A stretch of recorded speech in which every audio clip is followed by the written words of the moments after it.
stony gaze, guardians of endless maze. Pipe organ's breath begins to rise, filling air with mournful ties. Whispering shadows secrets keep in the depths where night meets sleep.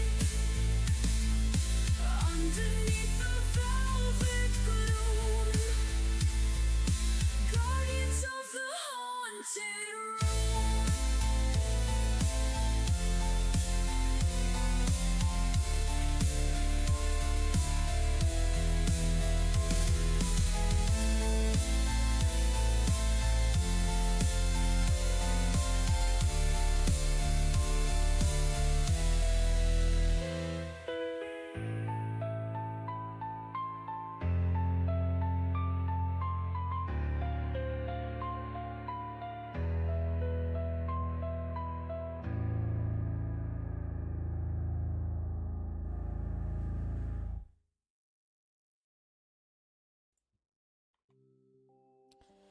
Good afternoon, ladies and gentlemen. Hello, chat.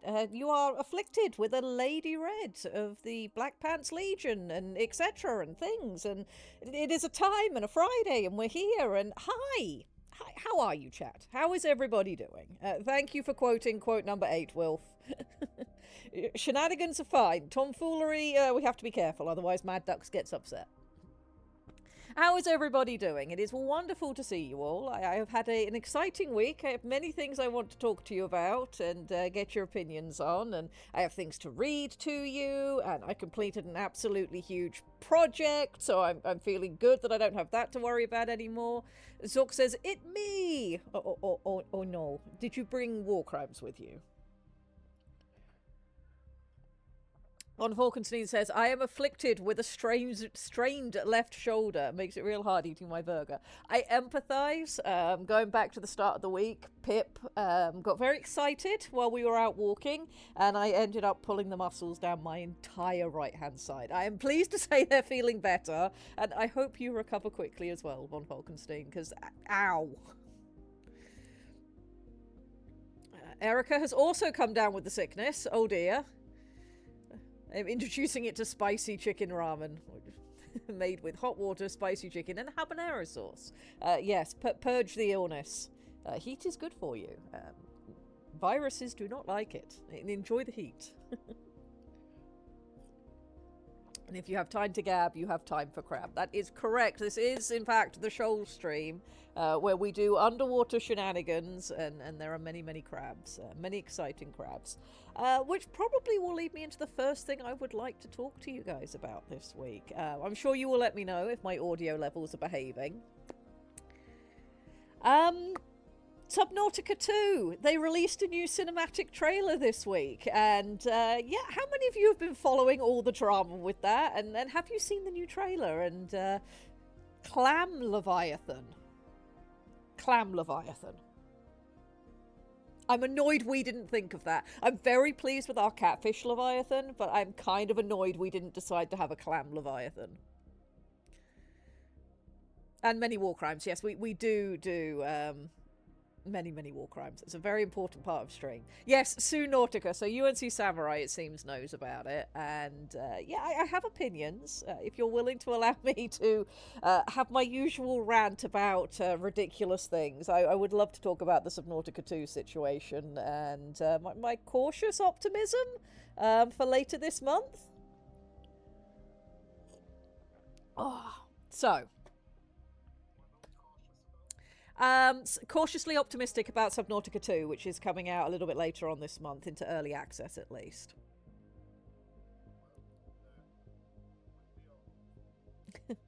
Yeah, so okay, for those of you in chat who don't know the situation, Subnautica 1 came out and was a really cool game and is absolutely excellent, and everybody should play it. It's just wonderful. Really, really good game.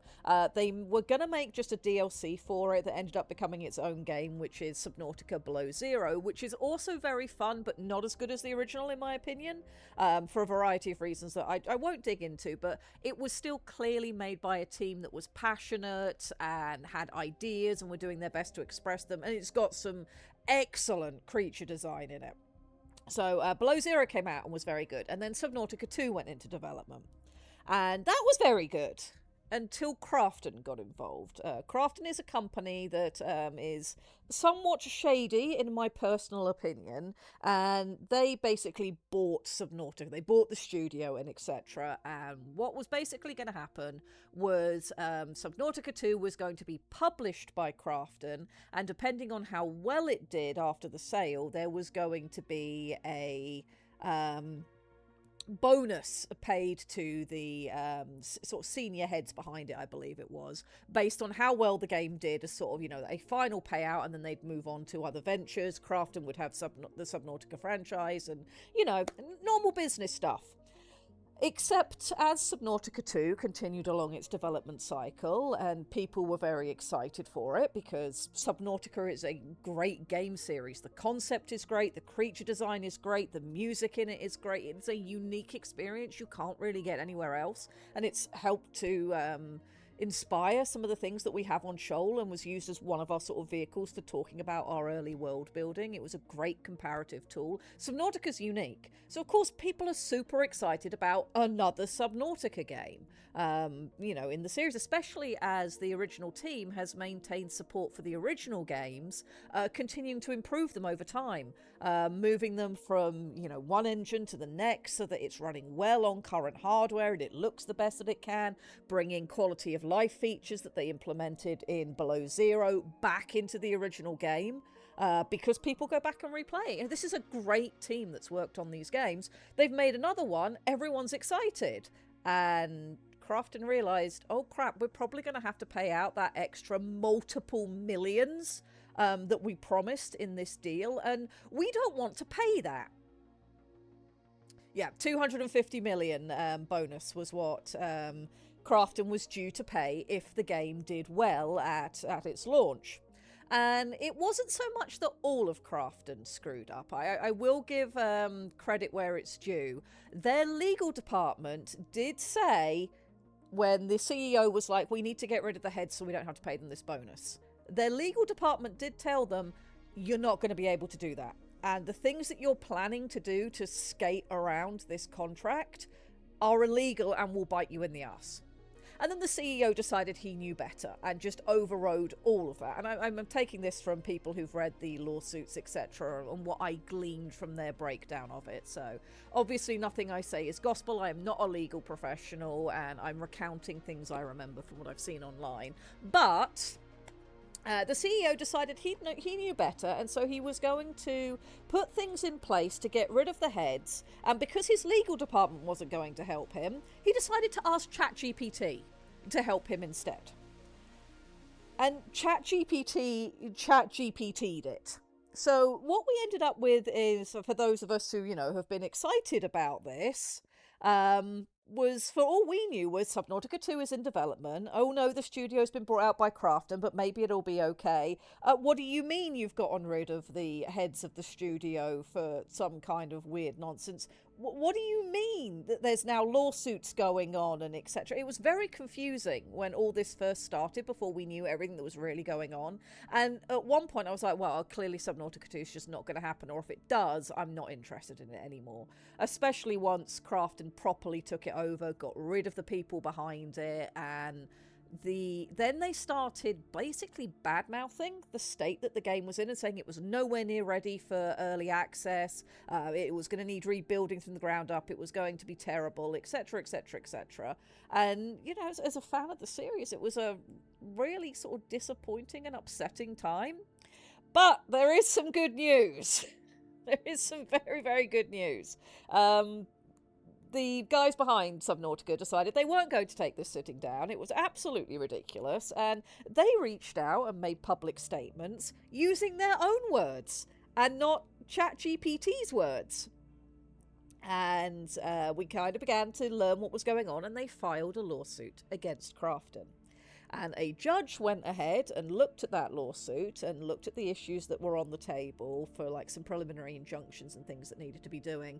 And basically, Crafton was forced by court order to put the game back in the hands of the original developers, and that they will be on the hook to pay out this bonus if it does well. So whatever Crafton was doing with the game and the stuff that they did with it and was saying on, it doesn't matter anymore, because the original people are back in control of the project. And Crafton did try to sue the devs first. You're right, Von Falkenstein, I'd forgotten about that part, because of course the important part is that a judge ruled in the developers' favour, which is the thing I care about most. But it means the game's back in their hands, and I'm certain they walked out with all of their files backed up. So whatever state the game was in before Crafton started messing with it seems to be where it's at now.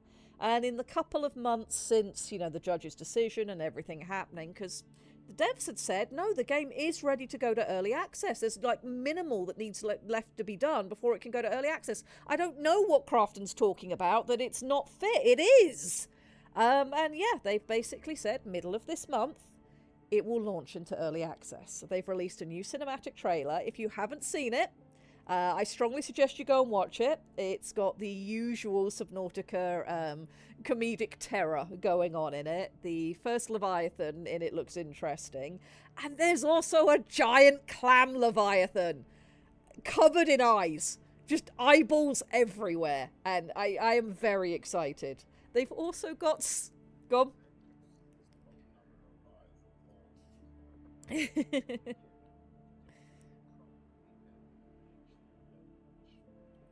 Yes. So clearly they've been hanging around with the Bloodborne people. Lictor is inaudible. Is that because you can't hear him at all? Ah, hang on. Hello. There we go. What? Chat should Hello? have a Lictor now. I think I fixed it. OBS was I OBSing. Biblically accurate to what Bible? I mean, please. I need more specifics here. If you want to be biblically accurate, Clam, please. I need to know which Bible. Lictor has only just started talking now. I said nothing. I gave Red the floor. She had a rant on. It's quite okay. What's the SMT Bible? Shin Megami Tensei, which is a very fun Bible and has interesting characters in it. One of them's in a golden chariot. Okay, golden. Night Owl, would you please DM an image of the creature in question to Lictor? Lictor's a touch loud this week. Okay, so that means whatever was going on last week has been rectified, and that means I can just do this. And Lictor should be a more reasonable volume for you, chat. You just let me know anything else that needs adjusting. A reasonably sounding skeletal apparition of multi-headed ginger beardness. Yes. I did get to see a Lictor face reveal this week, and I can confirm he is in fact a gentlemanly robot with 3 hats. It's fine. And the ginger beard. Yes, very important. The ginger beard was there for all to see. The drapes do match the carpets. My goodness, we are learning all sorts of things we didn't mean to do this week. Lady Red is quite quiet. I'm at 70% output on my end instead of my usual 30. I wish I knew what was going on there. I think when Aiden gets home this weekend, how did you even we are get just the going. ginger? I don't know. How did he get it? How did he get it? Well, it was if you can believe it, genetics. My God. I don't know whose genetics were involved in it, but I do believe genetics were involved. I am willing for more hats. Actually, I will. Which game was it where you can hang hats on eyeballs? I've no idea. I do not know. I can't help you on that one. Yes, you do. Yes, you do. You explained it to me and to Aiden. It was. Oh It God. was some weird game that you can customize hats to so many weird. We can get beards on the hats. Now that I'm done with Hungry for the Wolf cover art, I I need to can do show some chat more art that. for myself. Okay. I have tried turning my microphone up a bit. Let me know if that's any better, chat, if it needs to go further, if it's made no difference at all. But I think it's probably going to become time that I just need to get myself a new microphone. I think this I one is am on its using last my legs. I'm using my ancient blue Yeti. Amazing. My ancient blue Yeti has survived 2 apartments and 3 computers, and is still trucking like a madman. My headset has And it, survived beagles, so I'm very impressed with it, but it does seem like it might be on its last legs, and we need to do something about I that. I will say that beagles are far more terrifying than apartments in general. Apartments are much less predatory. Uh, Games and eyeball. You play that game, some sort of anime game where you played in more Was than it one Code character. Vein? It was Code Yes, Code Vein. It Vein. was Code It Vein was because it Code has Vein. just Yes, snap 2 points all over the place. And yes, because of and how they yes, you did can their snap. snap twos, you could snap a hat onto your eyeballs if you wanted to. I remember Yes, now. exactly. So, okay, so yeah, I can probably put hats on my eyeballs If if you I so made my wish. lecture. Yes, and yes, I could add beards to the hats. It's a possibility. I do have some text for today. I did start the story Oh, wonderful. We have many things for on offer then. That is good. yes, I did start the story. It's not done. I've just very I just touched upon the opening to the actual action, Hmm. but it is I do have the opening scene and a little bit on the beginning of what actually happens. So if the cast and crew here in chat would like to hear some of it, a piece of the old forge walls, I would love to. I would love to also supply that uh, as a possibility. Also, Eric has given me a good description of the paradox bomb, Oh which is boy. terrifying because it's in the shenanigans, and also we have come to the conclusion that crabs cuss in flux and froth, so I can use that in my writing when when a young crab needs to cuss. They will say something like froth it or flux it, Hmm. because flux in the ingot means that the ingot is ruined, which is of course terrifying, and froth it because of the froth drug that we've. I don't remember who invented the froth. I think who was So the it? Was it? conversation was sort of a big group thing, but the pearls coming into it was Doctor Who's the chef. And then we all Doctor kind of went Who? nuts from there in the best way. I yes, Orc Slayers. It was grand. It was beautiful. Yesterday, I think it was, and Doctor Who wrote this terrifying froth story. Yes. That was terrifying and beautiful. Yes, we do have And it I kicking think about in the list, and I need to get on to getting some of these things so that they're just easily accessible for people. That will be fun. That will be fun. that is true. So Yeah, and eventually we'll get also things up on the website, which I've got a thing about that before we move into direct pros this week. But carry on, Lichter. Also, I need to punch Eric for mangling Hermes Trismegistus, for Hermes Trisempelestus. In I don't know, Eric. What is wrong with you? What? In the name of the thrice blessed parental image of all modern magi had possessed you to ruin that name in that way? Why? Why? It, Pained lictor noises. Alrighty. So I am indeed pained. other things this week. Why am I saying this? Okay, Night Owl, yes. Red ask Yep. Red. Red.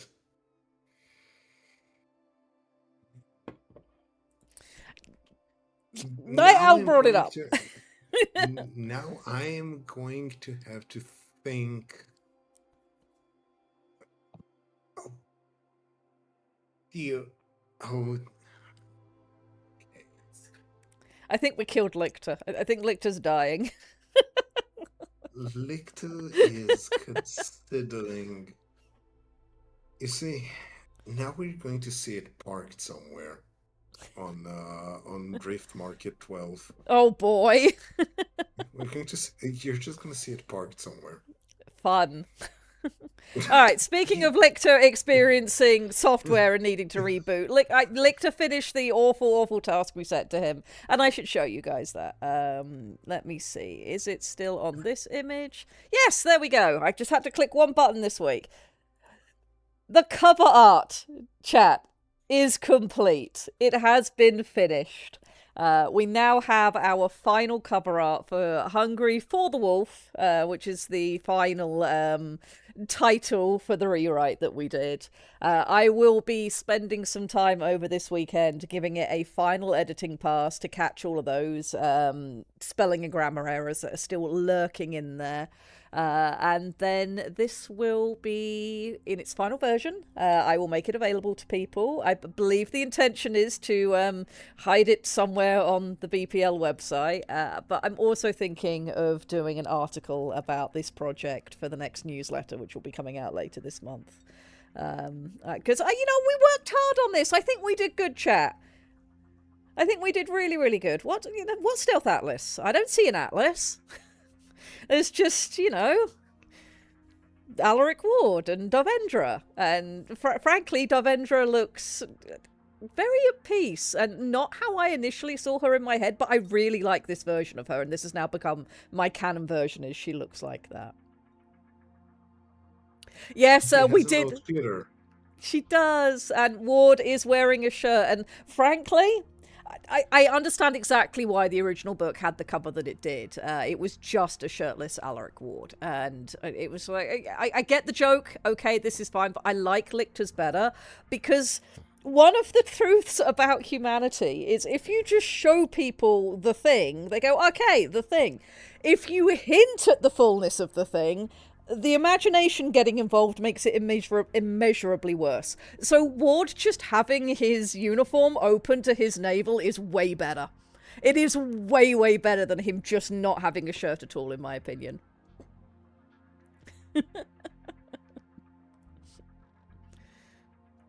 It looks like they both figured out life. I mean, yeah, we gave them the nice ending. We actually gave these guys the nice ending in our version. And I genuinely like this cover better than the original. I get the joke of the original. The original did exactly what it was supposed to do. I like this better. I like this way better. Hello, BB. I see you're in chat. I haven't mentioned to chat yet. I was working towards it. BB sadly will not be streaming with us this week, but as I understand it, the big life change has been going well and just needs a little bit more time to get everything she needs set up. So I'm sure you guys will get to find out what's been going on next week. But BB is fine and has done the big life thing, and I'm very excited and happy for her. So I'm afraid you're stuck with me until whatever time I decide to get out of here tonight. I'm sorry. Yes, please say hello to BB. She is in chat, and send hearts in that direction. Life comes first. It does. When you're having a big life change, having been through a few myself in the entirety of my life, time and organisation do not always line up the exact way we would like them to. But I'm pleased to say I don't think BB has had a bad time. It's just been a busy time. Yeah, she says, I'm sorry, I moved and don't have a desk. Yes, BB has moved house and desk must be acquired. Having streamed from the floor once, never again.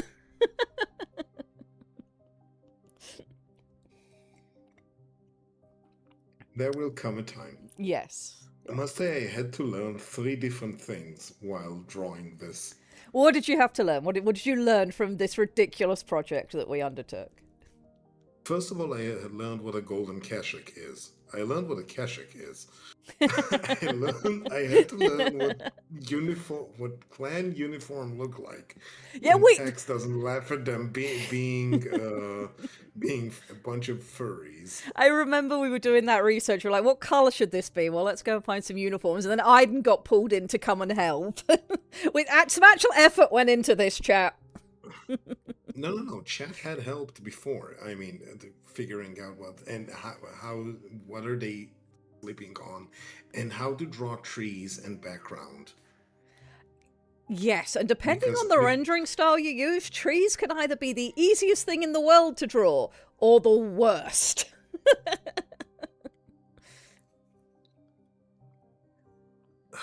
At least you didn't have to hire Hugo Boss. I mean, there is that. There is absolutely that. I mean, I think I'm legally not allowed to. Do make some sharp uniforms, though. It's just where they end up is the problem. See.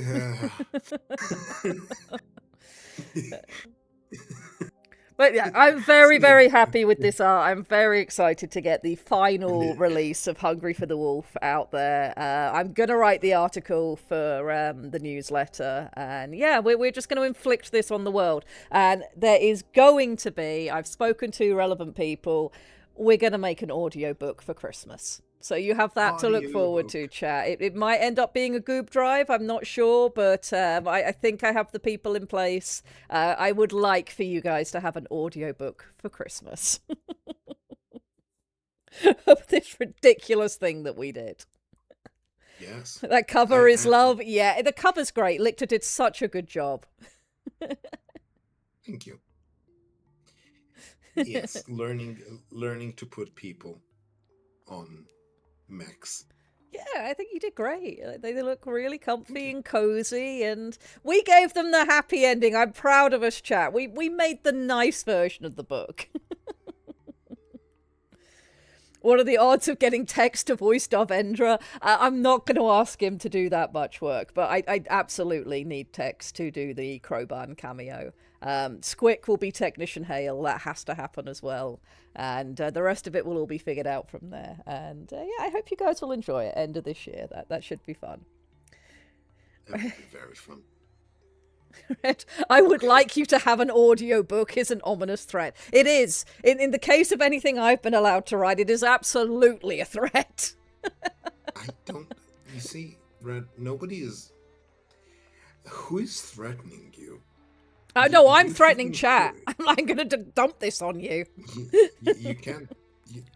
You have dumped Hungry for the Wolf, whole-ass shitpost edition, on chat. They lapped it up and came back for more. There's more than 40 of them in chat right now. Why are you here, chat? Why are you here? Maybe we should ask BB to be Darvendra. BB might be willing to be Darvendra. BB, do you want to be Darvendra? Do you want to be our female lead? Yeah, you'll be a crazy ficus lady. You'll have a ficus. I can't believe I'm saying it with a straight face. It's a ficus. I mean... Hold on to the thought of ficus, because that's going to lead me into one of the other things I want to talk about this week before we read stuff. I will not hold on to any ficus. I will imagine it's a monstera. I will dearly, in my mind, hope it into a monstera. That is funny. I mean, Sebastian was originally going to be a monstera. He just didn't end up that way. Look, it's okay. You can be whatever you want to be. I'm very much okay with transitioning however you wish to be, but how I will not accept ficuses. I'm. I think we're I definitely going to credit Chippy as the voice of Sebastian the Ficus. agreed. Alrighty, so speaking of ficuses, there's another thing that I've been doing this week that is water related as well. I've been playing Windrose. What's Windrose? Fun. So Aside. I do still want the roughneck drawing. Yes, we will need to get a roughneck drawing out there because that is a very, very cool unit. I do have a sketch for it, but if I am allowed slightly fewer war-related objectives in my life, I would appreciate Yes. it. If conflict could just stop for a month, that would be helpful. I just needed things that are not immediately Blowing up dealing in your with, immediate area? Yes. Yes. Yes. No, I agree. So yeah, Windrose. For those of you who don't know, which I suspect many people already know, Windrose is a new survival crafting game that's come out. It is pirate themed. It's one that I had an eye on quietly in the background for a while, and I hadn't realised that it was releasing. I think it was Von Falkenstein who first brought it up, and I was like, oh, it's out! So I picked it up at the beginning of this week, and it's somewhere between Valheim and Enshrouded, and really, really good. It's got about 70-odd hours of story content in it at the minute. It's in early access, but it's one of those early access projects that's using early access correctly. There is a full game there. The mechanics are fully optimized. The building system is extraordinary, and I love it. I have had such a good time playing it this week. The combat is kind of brutal, but figuring out what works for you has been really, really nice. So the reason why we got the Hungry for the Wolf cover art done is so that we could get the whole project released. So yeah, I did kind of jump up and down and be like, please, can you finish this? I want to do an article for the newsletter. So that's why this got the priority of Lictor's unfortunately impinged upon time, and I'm very grateful. I hear it's murder on your SSD, but they're due to patch that out soon. I mean, it can be. I've got a decent rig that's running, and for me it's given me no issues, but some bug fixing and some optimization would certainly be welcome. But of course, that's why many of these smaller companies release stuff into early access. Is, hey, we've got this up and working on all of our stuff, we think you'll have fun, please play it and let us know every way that it breaks so we can fix it.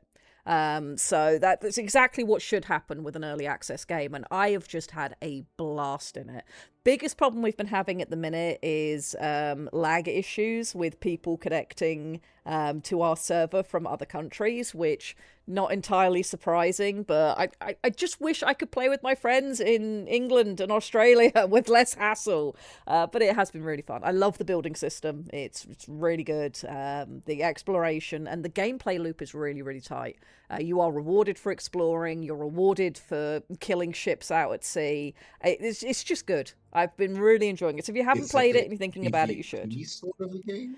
No, it's PvE? PvE. You don't fight each other. You fight everything that's in the environment. And you can either play it solo, or I think it's with up to 8 friends. I think 8 is the max at the moment. But it's great. I've absolutely loved everything I've played so far. Does the server have seats open in it? Our server certainly does, and I will be very happy to throw the information at you after stream. I would love to do that. That will be fun. Please do. And I show you need happy, more- I slappy need pirate more. times. I will pirate. Excellent. Wilf, I don't Or- think the drop bears are the problem for Australian internet. It's sharks. Sharks eating the cables under the ocean, I think, are one of the biggest problems.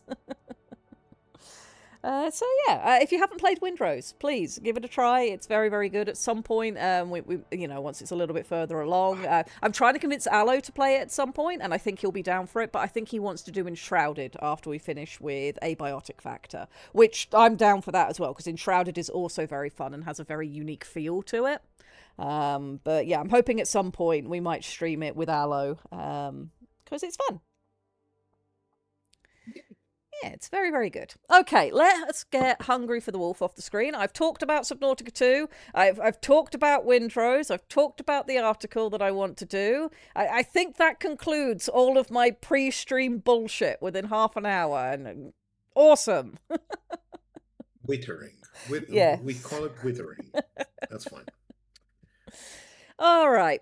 Where would you guys like to start? Would you like to start with what Lichter has been writing for the Forge Wars story? Would you like to start with where we left off last week and the stuff I've been writing? What are you feeling, chat? Well, what do we want to do? What do we want to do this week? Because I have been writing. And I have a question that I will need chat to help me answer before I can write any further. So, it will be fun. Onto the mainstream bullshit? Yes. Introspective would like more cowbell. I will endeavour to find some for you. Whatever is war crime related. Well, the Forge Wars probably had a lot of war crimes going on, and the Quiet Bloom in our main story was also... Well, it wasn't a war crime. Nobody did it on purpose, but we are steadily working towards where a war crime is happening. I don't think there were many war crimes during the Forge Wars, merely because, for the same reason, there weren't any war crimes in World War One. Yeah, they hadn't been classified as such, yeah. Exactly. So it wasn't war crimes. It was where war crimes originated. It's where they were born. It's where the concept was molded into being. It's, if you'd like, the Forge Wars is where we gave birth to Zork.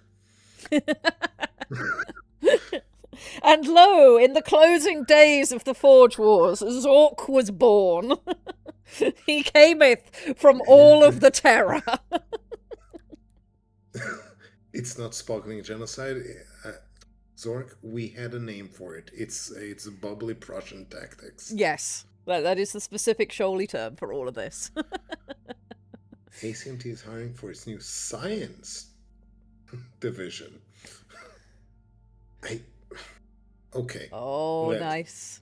Yes. Red. Put a pin in it. At some point, I'm dragging both you, Aiden, and the rest of you to play a bunch of Sons of Either. Trapped in a Engineers of the Void facility gone wrong. Oh boy. That does sound fun, though. Okay. That does sound fun. And Hausakar's got a fun game that he's going to be doing at some point. And I'm like, I know I don't have time this year. There's just too many cool things. I really need longer days and more time to spend with people doing all the cool things. We're working on it. We are working.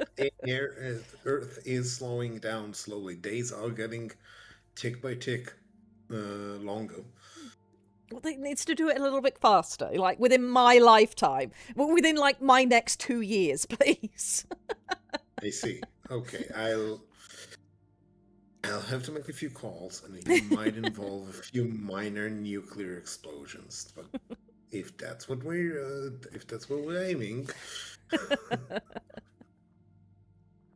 Oh dear. All right. No. Seriously though, do we want to do Forge Wars Lichter writing first, or do we want to do my nonsense? Which would you like, chat? I will absolutely defer to chat on where we start this week, and finish drinking my tea in the meantime, because tea good, tea very good. I have a wonderful green tea lemon squeeze tea. Ooh, that sounds very refreshing. I'm of course drinking standard English black, a nice black tea, a breakfast tea. Because I need to have all of my desires to colonize things quashed as quickly as possible. My son came back from a tournament of his acrobatics team, and he said, "Dad, I want the good food tonight. I want the sushi." So we ordered sushi, and he had to have something to cut through the taste. So we took the green tea on lemon. That sounds combo. wonderful. Yeah. I'm planning on Yeah, having Brazilian garlic steak tonight, which is to say Aiden will be cooking and it will be delicious. Yeah, he did give me the recipe. That's for next week. Oh yeah, it's really good. It's really, really good. Yeah, it is. It is. Okay, but that's for next week. Chat. All right. Chat doesn't seem to have an opinion, so I'm going to roll. I'm going to roll a d6, a die, and I'm okay. going to decide in the name of chat because chat clearly has no idea, and that's fine. Blaming chat for their own mistakes is That is the most important role that chat fulfills in all of our creative endeavours, is being our collective blame hound. Oxlayers, you're on the spot. What? Lictor is odds or evens.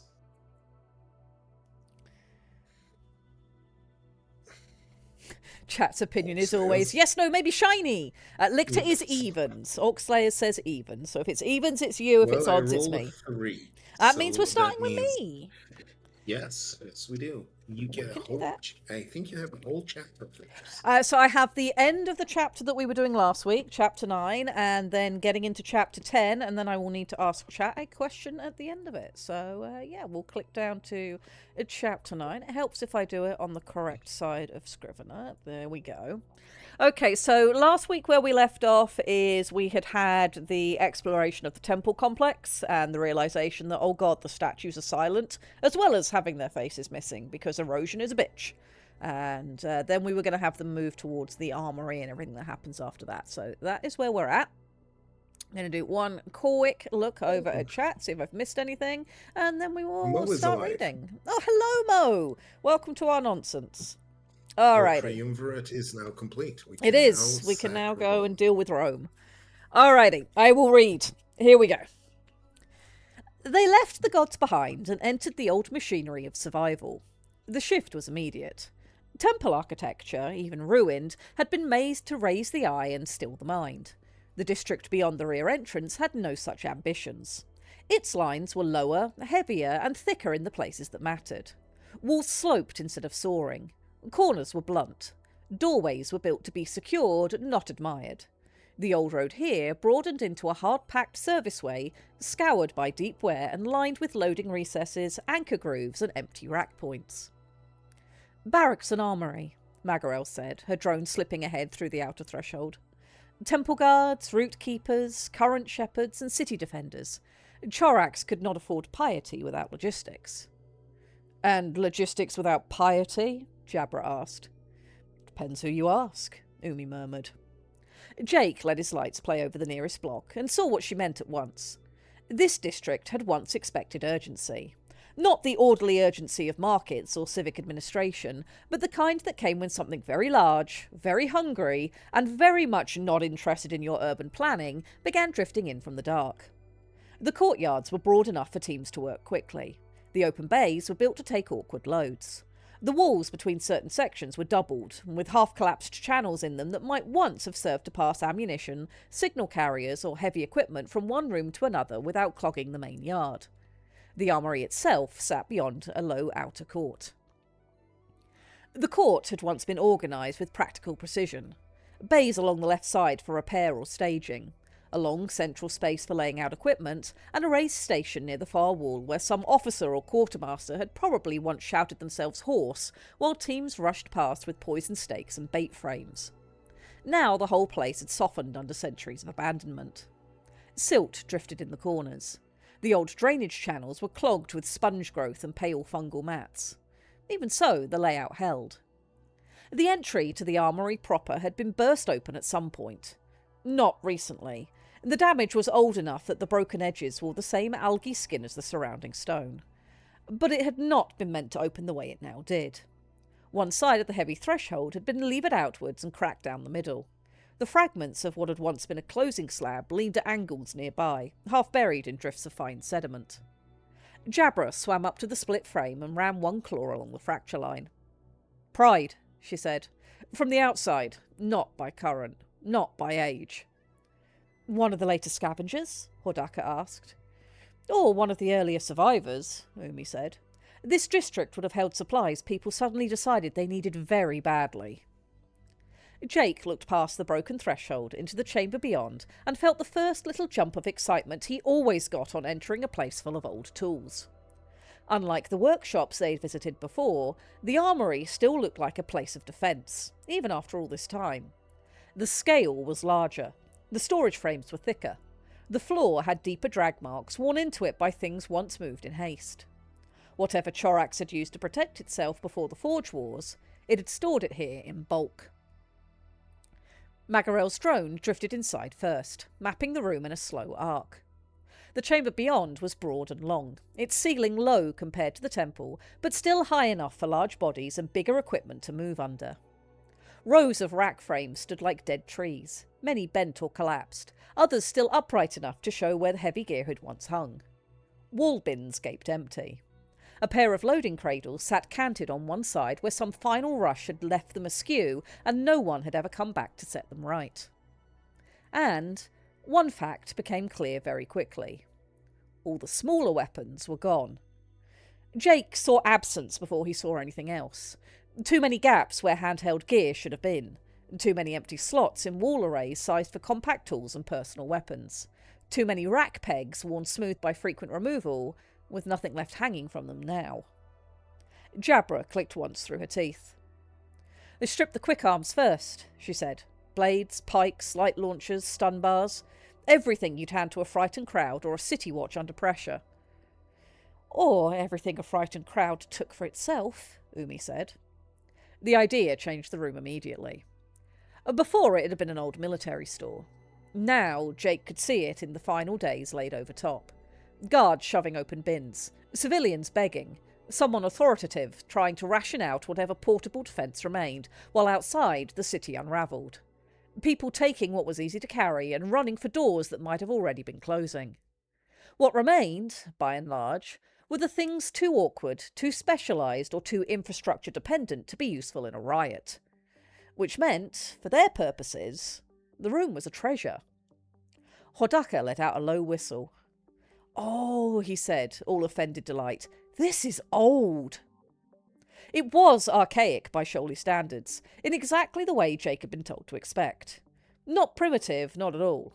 Clever, purpose-built, full of engineering solutions that assumed living reef, strong currents, Leviathan traffic, and no titans anywhere on the horizon. The first objects they examined sat in a cluster of low crates near the front.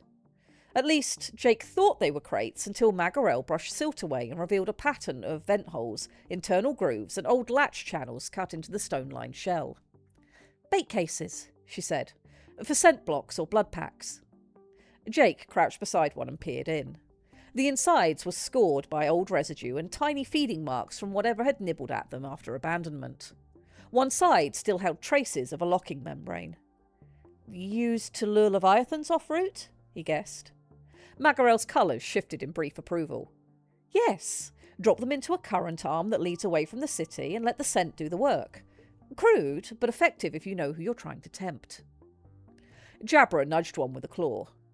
"Or you throw it behind someone you dislike and improve your odds." "That too," Magarel allowed. Further in, against the far wall, they found the remains of palisade racks.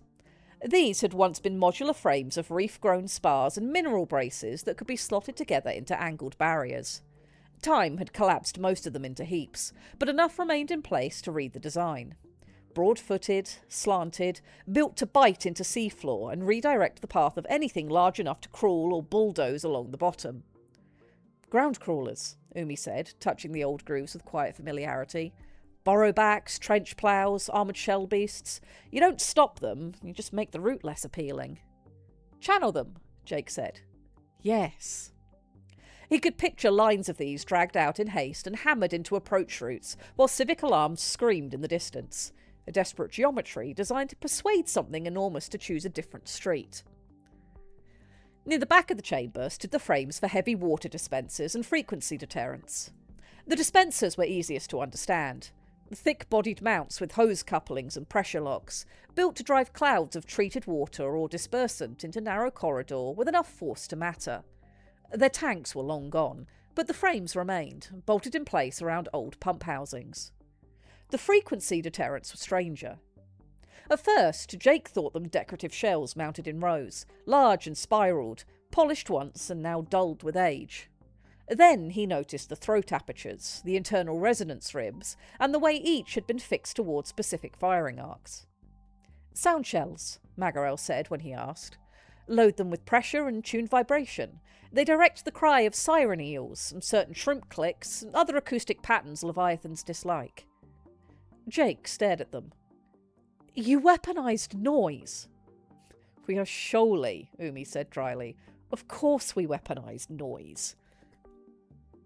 One of the sound shells still had part of its tuning assembly attached, a ring of mineral veins and carefully grown coral insert hardened dead by time. Hordaka turned it reverently in his hands. This one would have sung beautifully, he said.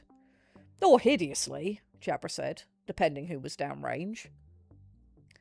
There were spine cannon casings too, stacked on heavy wall mounts further in. The actual cannons were mostly gone or ruined beyond immediate recognition, but the casings remained. Long stone and coral housings with reinforced channels where massive poison stakes would once have sat. One still held half a spine, mineralised and cracked, its tip stained dark even through the centuries. Jake didn't touch that one. You use these on what? He asked. Big things that won't turn, Jabra said. Or things you need to slow before the city loses more property. The matter-of-factness of the answer made him blink. Not every threat can be reasoned with or fed elsewhere, Magarel said. Along another wall leaned a series of algae and kelp mat frames, broad lattices designed to carry weighted sheets of attractive or repellent growth. Even in their ruined state, Jake could see how they would have been deployed. Anchored in approach currents, loaded differently depending on whether you wanted to draw a leviathan away, discourage it from a route, or lead it into some larger trap or feeding lane. Next to them, half collapsed in a tangle of straps and mineralised leathering, were eel collars. These looked almost domestic until Jake realised their size and construction. Thick neck rigs with harness rings and signal mounts, some spined, some plain, all built for large trained attack eels. Huh, he said, because there was apparently no ceiling on how many ways ancient Shoaly had found to say, please don't eat our city. Chorax bred war eels, Magarel said, or at least defensive stock. Most larger cities did before standard deterrent systems. Hordaka, who had grown up in the Titan Age, looked faintly cheated. Oh, we should bring that back. No, said every older person in the room at once. He sighed dramatically. The floor near the central storage rows held dozens of heavy net weights, still threaded in places with fossilised remnants of the giant nets they had once helped suspend. Their purpose became clear when Umi described the approach currents outside the city proper. These had been hung in broad lanes, sometimes plain, sometimes wrapped in poison kelp or irritant growth, to trap or tangle a threat long enough for more decisive measures. They didn't kill the big ones outright, he said. Mostly. They slowed them and turned a clean approach into a hard one. Everything here is about changing the path of something larger than you, Jake said. Magarel's drone pivoted towards him as if approving the phrasing. Yes, that is most of defensive engineering in water. Perhaps, strangest of all, tucked into a low storage trench nearly covered in silt, were the halves... Oh, sorry, let me try this sentence again with my tongue actually working. Perhaps strangest of all, tucked into a lower storage trench neatly covered in silt, were the halves of old stone casings built to, briefly, contain ferrofuzz. Jake knew ferrofuzz from modern hazard briefings. A wiry, metallic microfauna that could chew through certain mineral compounds with horrifying efficiency. I don't think microfauna is correct, just fauna in general. There we go, let's fix that. Alive, it looked somewhere between a slug, a snail, and a bad idea. These casings had been built to keep it dormant until dropped. Wrapped in food and pushed into a leviathan's path, Magarel said, her tone clinically pleased at his expression. By the time the beast swallowed the bait, the fuzz would have chewed through the stone and entered the stomach. That's vile, Jake said. Yes, Jabra said approvingly. Good. There are more elegant methods now, Umi added, but Chorax lived before many of them. Elegant, Jabra echoed, deeply unconvinced. Oh, sorry, I think she should be deeply pleased. I think this is an idea that would appeal to her. There were other remnants too. It would also appeal to the ferrofuzz. Yes. An entire leviathan to chew through.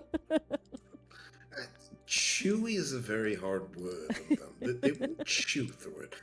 melt through it by magnetically induced overheating of particulate? Yes. Chewing? No. Imagine having swallowed a piece of magma rock that would not go cold no matter how long. Yeah, it's a bit of a tummy ache. Bit of a tummy Yes. ache. Exactly. So as I've paused, I'm catching up on what chat has had to say so far, and quite a few of the ideas that have been listed so far were things you guys suggested over in the orcs in the chat. I did read it. I incorporated all of the ones that felt like that they would fit, and yeah, I decided to add in the Pharaoh Fuzz myself. That was me having a war crime for once. As the person to blame for the abnormality of physics, not only do I approve, I say to you, the whole Pharaoh's kind approves of this use and wishes the Shoaly mold. Yes. This is how you make a Pharaoh Fuzz happy. Not that it has any other sort of existence, mind you. Pharaoh Fuzz know only happiness and contentedness and One must imagine the Pharaoh Fuzz happy. they are They are! they are almost. It is almost criminal how pleased they are with what you're suggesting. It's like, if they had enough brain circuitry to be happy about it, they would be. It is nonsensical. Yes. Food everywhere, all the time. Before I Yes, return to more. reading, Mo, I know what Squick is up to, and it's fine. He's up to a normal amount of normal things. It's fine. Do not worry about the fact that you've sent fire starting equipment to Squick. It's fine. It's fine. It's fine. The fact you had to say it's fine 4 times I mean, it's Squick. insinuates. People need to be reassured, but it's fine. I know.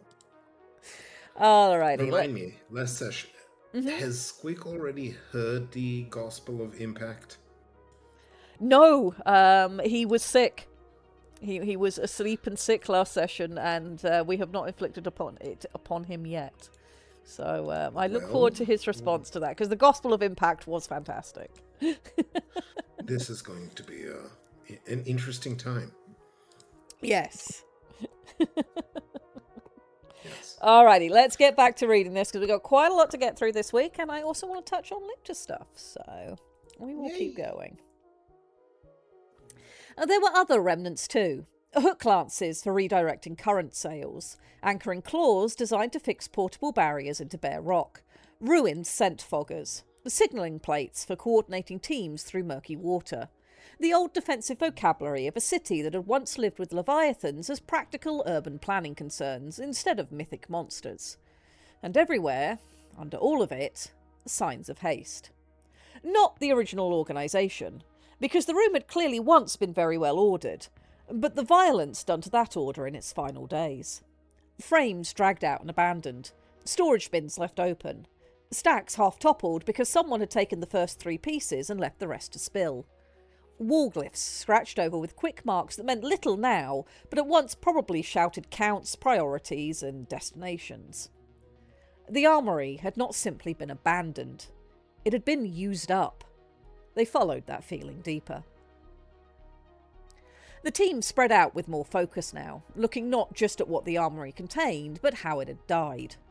Jabra's crew prowled the edges, checking for practical traces. Scale scuffs, displaced weight marks, signs of later intrusion. Magarel and her drone documented the major systems, while Talia and the Psyoptic specialist worked the quieter corners for record plates or instruction markers. Umi drifted slowly along the walls, reading the room the way some people read handwriting. Jake found himself increasingly drawn to the back half of the chamber, where the storage rows thickened and the floor dipped slightly. "This place held," he said after a while, surprising himself by hearing the conviction in his own voice. The others looked his way. He gestured with one suit arm. Not permanently, obviously, but this feels like somewhere people pulled back to. Not just a storage room. A hold point. Jabra stopped at that, turned and let her gaze travel the room with pirate pragmatism. Yeah, she said slowly. You're right. Now that he'd spoken it, Jake could see the evidence more clearly. Heavy frames had been dragged not only out towards the broken main entry, but across side access points. Some had fallen where they were shoved. Others remained at angles that made no sense for storage, but perfect sense for a makeshift barricade. The rear sections of the armoury, especially near the floor and along the side passage stubs, showed signs of deliberate obstruction. This was one of the last bastions of order, Umi said softly. No one argued. It made a terrible kind of sense. If the city was collapsing under quiet, riot and panic, a defensible armoury near the temple and civic core would have been one of the few places authority might have held for any meaningful length of time. Guards, route keepers, temple watch, civic defenders, whoever still had command of themselves and access to heavy equipment might have made their stand here, trying to keep routes open or buy time or decide which district could still be saved. Jake looked at the empty wall racks, where all the small weapons had been stripped first, and wondered how long the illusion of control had lasted once the hand tools ran out. Look carefully, Magarel said. If people held here at the end, they left decisions in the arrangement whether they meant to or not. And so they did. Not by excavating every inch, this was still the first pass, but by reading the room the way one read the aftermath of a hard storm. Where had weight moved? What had been given up first? Which access points had been defended and which abandoned? Why had the rear half of the chamber been cluttered so heavily compared to the front? Jabra's smaller ceratinoid was the one who found the next anomaly. Here, he called, voice slightly muffled by the rebreather hiss. This stack is wrong. They gathered near the back wall. At first, Jake saw only more debris. Old palisade sections, broken frame pieces, collapsed racks, a long spill of rotted netting and stone housings, all layered together in the kind of jumble the armoury had been full of from the start. Then Magarel's drone stood low and lit it from the side. The shadow changed. The pile wasn't random. It had been built. Not high, not obvious. In fact, it was so close to the floor and so choked with old gear that it would have been easy to overlook entirely if you expected barricades to be dramatic things. This one hugged the wall in a low crescent, weapon frames stacked and interlocked over a sealed dark seam that ran along the base stone behind them. Jabra pushed gently at one old rack with her claw. It didn't shift like collapsed junk. It resisted, as a layered structure would. That's a blockade, she said. But not against the rear exit, Jake said. The old road leading onward towards what had once been the old civic core lay elsewhere. This was too low, too hidden, too awkwardly placed to be about anything moving through the normal routes. No, Magarel said slowly. Not against traffic. She moved closer and extended one gloved hand past the outer layer of debris, careful not to disturb more than she had to. Her fingers hovered near the stone seam. Then she went very still. The water here is cooler, she said. Jake blinked and checked his own external readings. She was right. Not by much, but enough for the suit to flag once he knew to look. A subtle thermal difference at the crack behind the blockade, the kind you would miss completely if you weren't already suspicious. Umi drifted lower and peered into the narrow space. His shroud sharpened in that specific alerted stillness that Jake had learnt meant he was thinking in multiple directions at once. A draft, he murmured. From behind the wall? Hordaka asked. From below, Jabra said.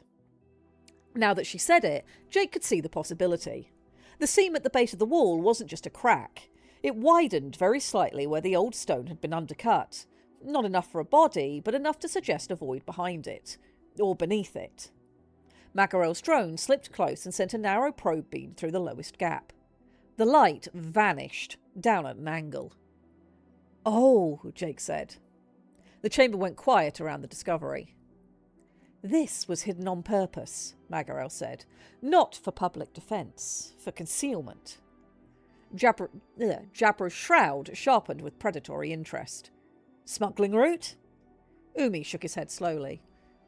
Too crude, too internal. This is inside the last defensive hold. Jake looked from the carefully built low barricade to the cool seep of water along the floor and felt the first low curl of anticipation in his gut.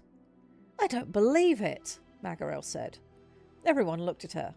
She gestured towards the seam. Chorax built under rock.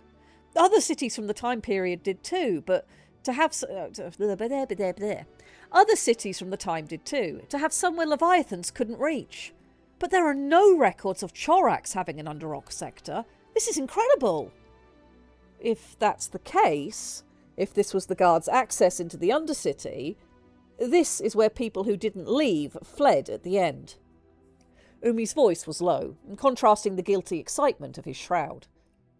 And that means the things most vital to Chorax may still be down there. Protected.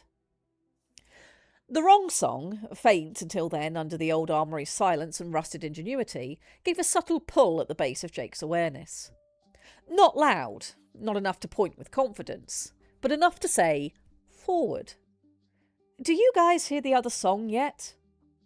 The room went quiet as the team actively listened. Talia started, her eyes widening with her chromatophores in a riot of alarmed colour across her skin. Yes! Faint, but I hear it. It's coming from down there. Jabra drew back a little and flexed both claws. Well, she said, that's deeply suspicious. Which, Hordaka said, bright despite the tension, means it's probably important. Magarel straightened and looked at the hidden barricade, the old stacked frames, the cool water slipping like breath through the seam. Then she looked at the team. No one clears anything yet, she said. We document first, we test for instability, we check for quiet traces, old or new. If this is a route, we open it on purpose, not because curiosity got there before discipline. Umi's shroud warmed with approval. Jake looked once more at the low-hidden blockade and the black line of the seam behind it, and felt the city's next secret waiting under stone, patient as cold water. And that is the end of Chapter 9. How are we doing, chat? How do we feel?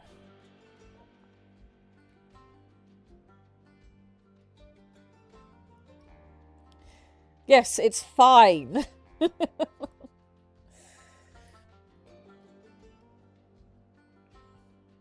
worry about it. Everything is going to be okay. Everything is fine. Don't worry about it. Everything is a-okay. Orc Slayer Nothing- says... Go on. I am just being very, very stupid. Orc Slayer says, Because he love can. Quiet Riot. Yeah, as I wrote it, I kind of was like, people are going to read this that way. I'm fine with that. I need to look into what...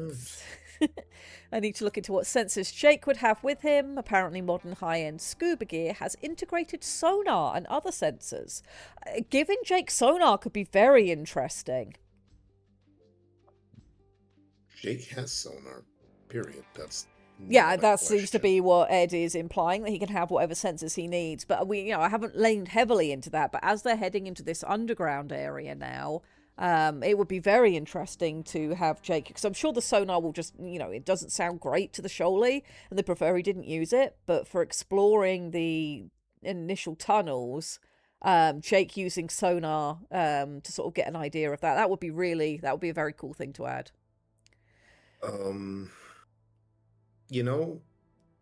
We were talking about blood on the lens, Mhm. and the thing we gave the scientist subclass of humans was read telemetry, in which a human-suited player could essentially tell the director, hey, I'm reading my scientific doodads in order to establish some sort of an important fact about the environment we are in. I don't think it's going to be cool the moment. Here's how I do it in story. Of course, do whatever the narrative demands, but I think that essentially, Jake is already using passive sonar all the time. That's Hmm. how we know where things are when he can't see them with his eyes, because light is treacherous underwater. Yeah, it would also allow his Uh, suit to sort of have a immediate environment on his HUD that would be helpful.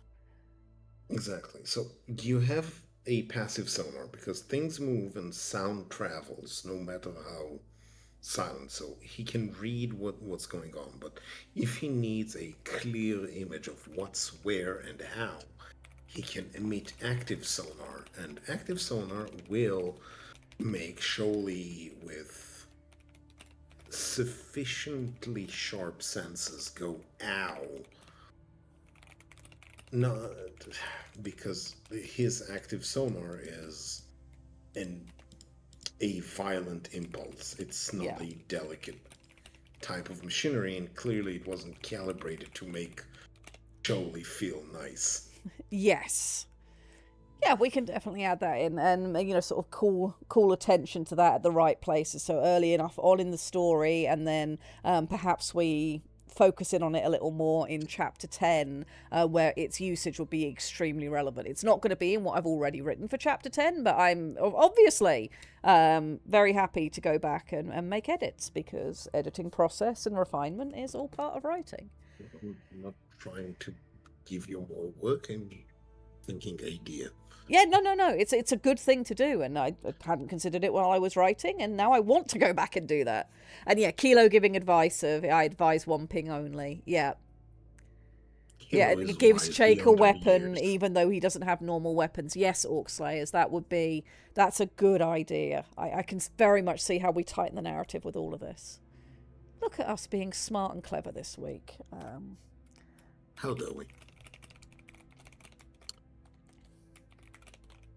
The levels of daring are nigh on unscrupulous. There we go. Notes made. Click this back over. All right. Seems that we're pretty happy with where we're at overall. Hopefully the correct tone is coming through in the writing. I did see somebody said some things about it further up. Let's scroll up a little bit. I love it, and it's deeply disturbing. Love that some of the weapons we came up with showed up. Yep, all the ones that felt like they could properly fit in with this armory. I fit in all the ones that I felt that I could. Archon Erica likes patient as cold water, as patient as death the dead. Yep, I was paying attention to what you guys were saying over in the Orcs this week, and that seemed like the right phraseology. Phraseologisms. Yeah. What? Hello. I'm saying words. You are. Terrifying, I know. I shall not cease. The words will continue. Yeah, and Ed is saying one of the Word weapons we gave the blood on the lens humans was a sonar ping, I think. Yep, yeah, that it just makes so much sense. And I'm kind of annoyed at myself that I wasn't thinking about it while I was writing this week. All right, do we want to move straight into chapter 10 then and carry on from where we're at? And then we'll move over to what Lictor's been writing? What do we feel like doing, chat? I've got a feeling this might be a little bit of a shorter week than normal this week. Reading is You going... mean shorter than going double or usual length? Yes, yes. It will be slightly shortened than going so far overboard. It's beyond ridiculous. It's just insane. Okay, I'm just setting the tone of what you consider to be more than normal. I mean, admittedly, that 5-hour stream when we started the read of Hungry Like the Wolf did do some things to me. The throat coat tea was amazing, and it's the only reason I survived that week. But I did that 5-hour stream, and then I think I did another hour of reading with you afterwards. Correct. Which We're not going to be doing that this week. I will be pointing out that Red has been reading me her own book in her own setting, and it is freaking amazing. And we will be reading this in the future.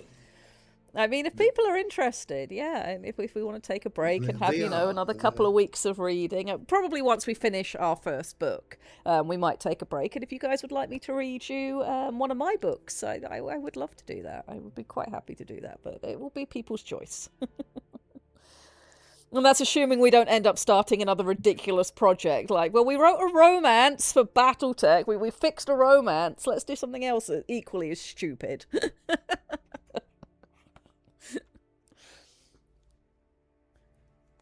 People saying they're all for story time. That is very nice. That is very nice. All right, for now, though, let us move into Chapter 10, and I will read you guys the rest of what I did this week. Because I was not happy to stop where I was at, so we carried on into Chapter 10. It took 2 hours to clear enough of the blockade aside to let anyone close to the entrance go below. They sent a drone first. The initial tests took time. Echo sent another drone into the armoury to supplement its colleague, and together they turned the low seam and its cool seep of water into an object of technical attention. Narrow probes slid into gaps. Light pulsed down at angles too tight for eyes. A little shell of sensor growth adhered itself to the stone beside the blockade and began tasting the draft molecule by molecule. The Psyoptic specialist widened his shroud and then immediately drew it back again with a grimace. "No active quiet signature," he said, "but the water beneath is dead." Jake frowned. "Dead how?" Magarel, half buried in readouts from her suit and drone, answered without looking up.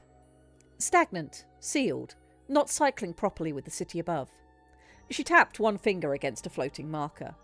Low dissolved oxygen, no meaningful microcurrent renewal, no fresh nutrient profile. Whatever lies beneath has been shut away long enough that the water in at least the upper section has gone stale. "Breathable?" Jabra asked.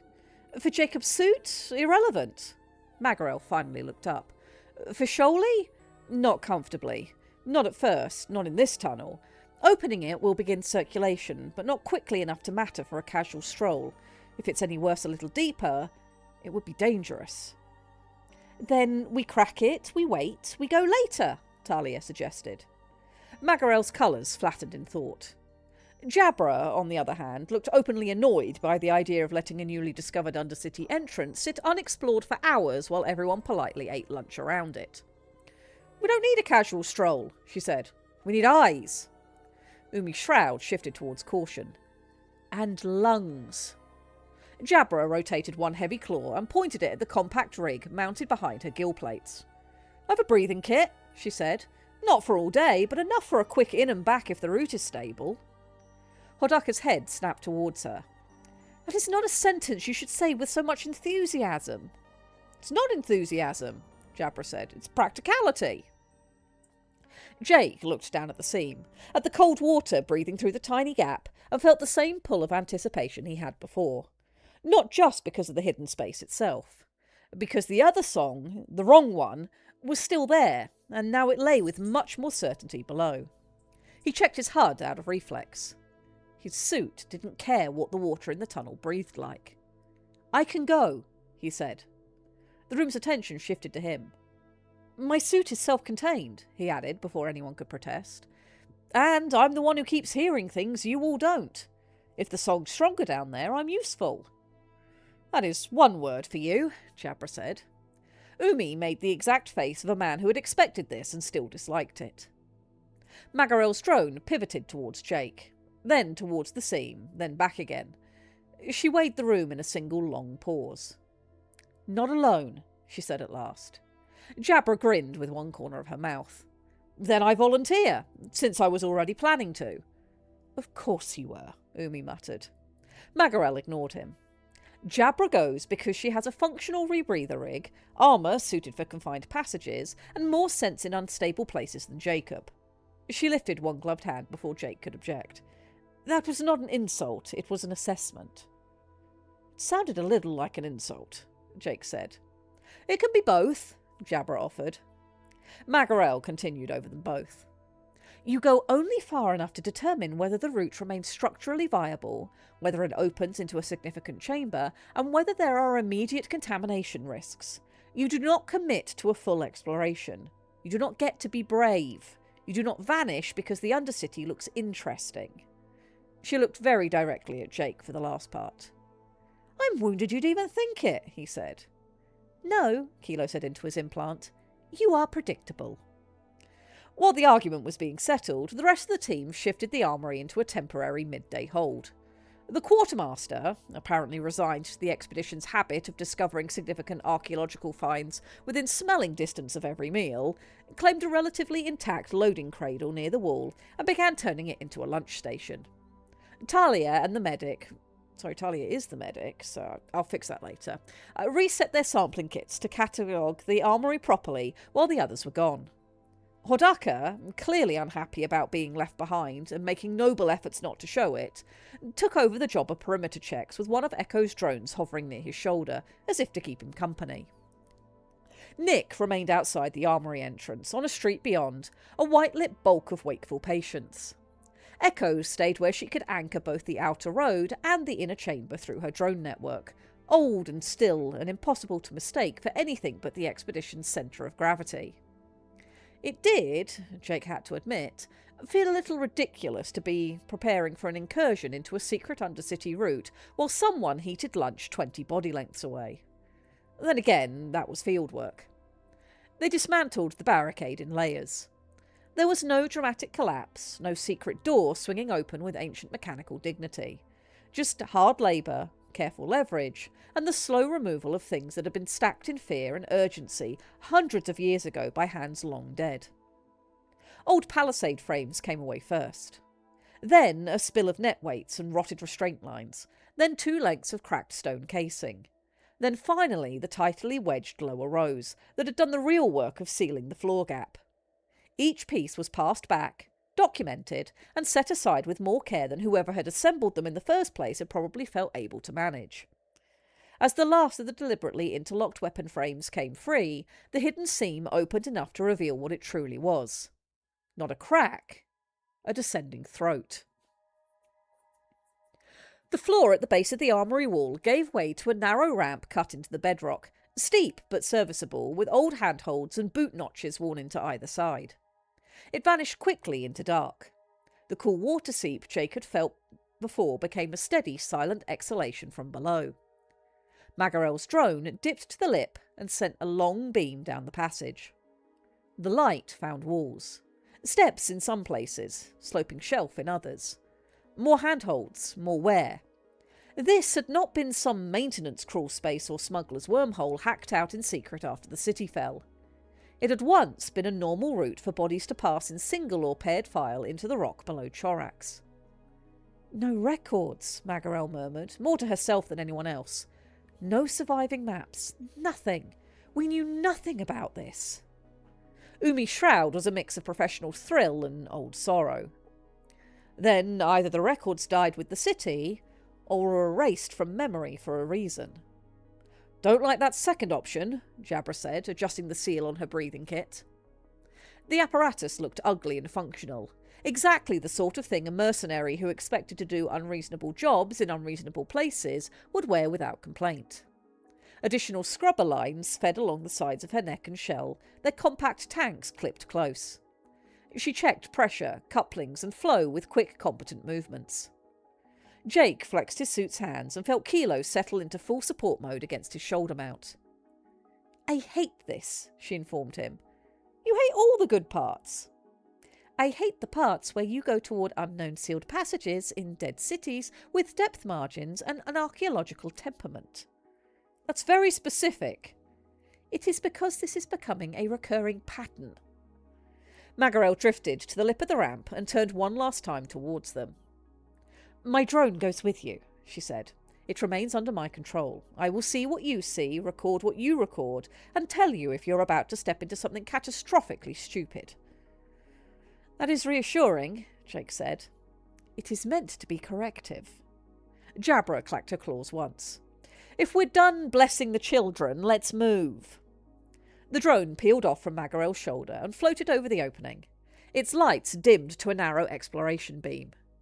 Jake took position just ahead and to the side of Jabra, because though her kit would let her survive down there for a while, it was still his suit that cared least what sort of airless, stale dark awaited them. Then, with the rest of the team watching from the armoury's half-ruined holdfast, the two of them slipped down into Chorax's buried network. The difference was immediate.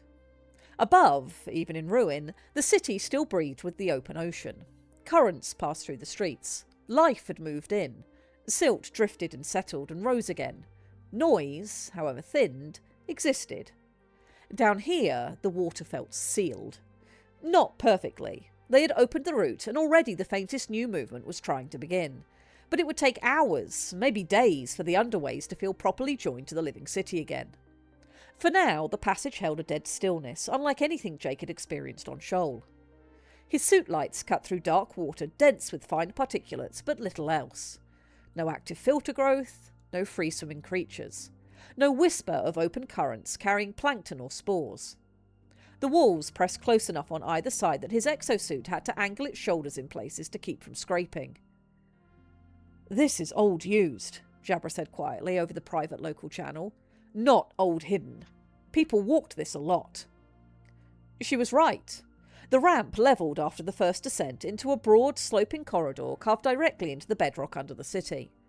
The architecture was cruder than the armoury above, less decorated than even the utilitarian barracks district, but it was obviously intentional. Tool scars still lined some of the walls beneath the age-smoothing mineral film. Handholds, repeated at regular intervals. There were widened pockets every so often where people might once have stepped aside to let others pass. A route. Normal, ordinary, relied on. "Can you imagine this full?" Jake asked softly. "Guards," Jabra said. "Messengers, runners, people hauling sealed crates that weren't supposed to go through the public streets." She sounded oddly respectful. Good bolt hole. The drone swept ahead, its optics pulsing faintly as Magarel indexed the geometry. Every so often, her voice cracked through the link with some clipped observation about tool marks, stone composition, or the difference in age between one layer of carved reinforcement and another. Then Jake's light caught something on the wall, and he stopped so fast Jabra nearly swore at him. "Look," he said. The wall beside them was covered in scratches. Not random scratches. Not erosion. Deliberate marks clawed or cut into the mineral skin in overlapping bands. Magarel's drone moved closer immediately, beam narrowing. "Yes," she said, "there are markings." Jake turned his own lights onto them fully and felt a jolt in his chest. "Look," he said again, sharper this time. "They carved the fall into the stone." There was a small pause on the comm.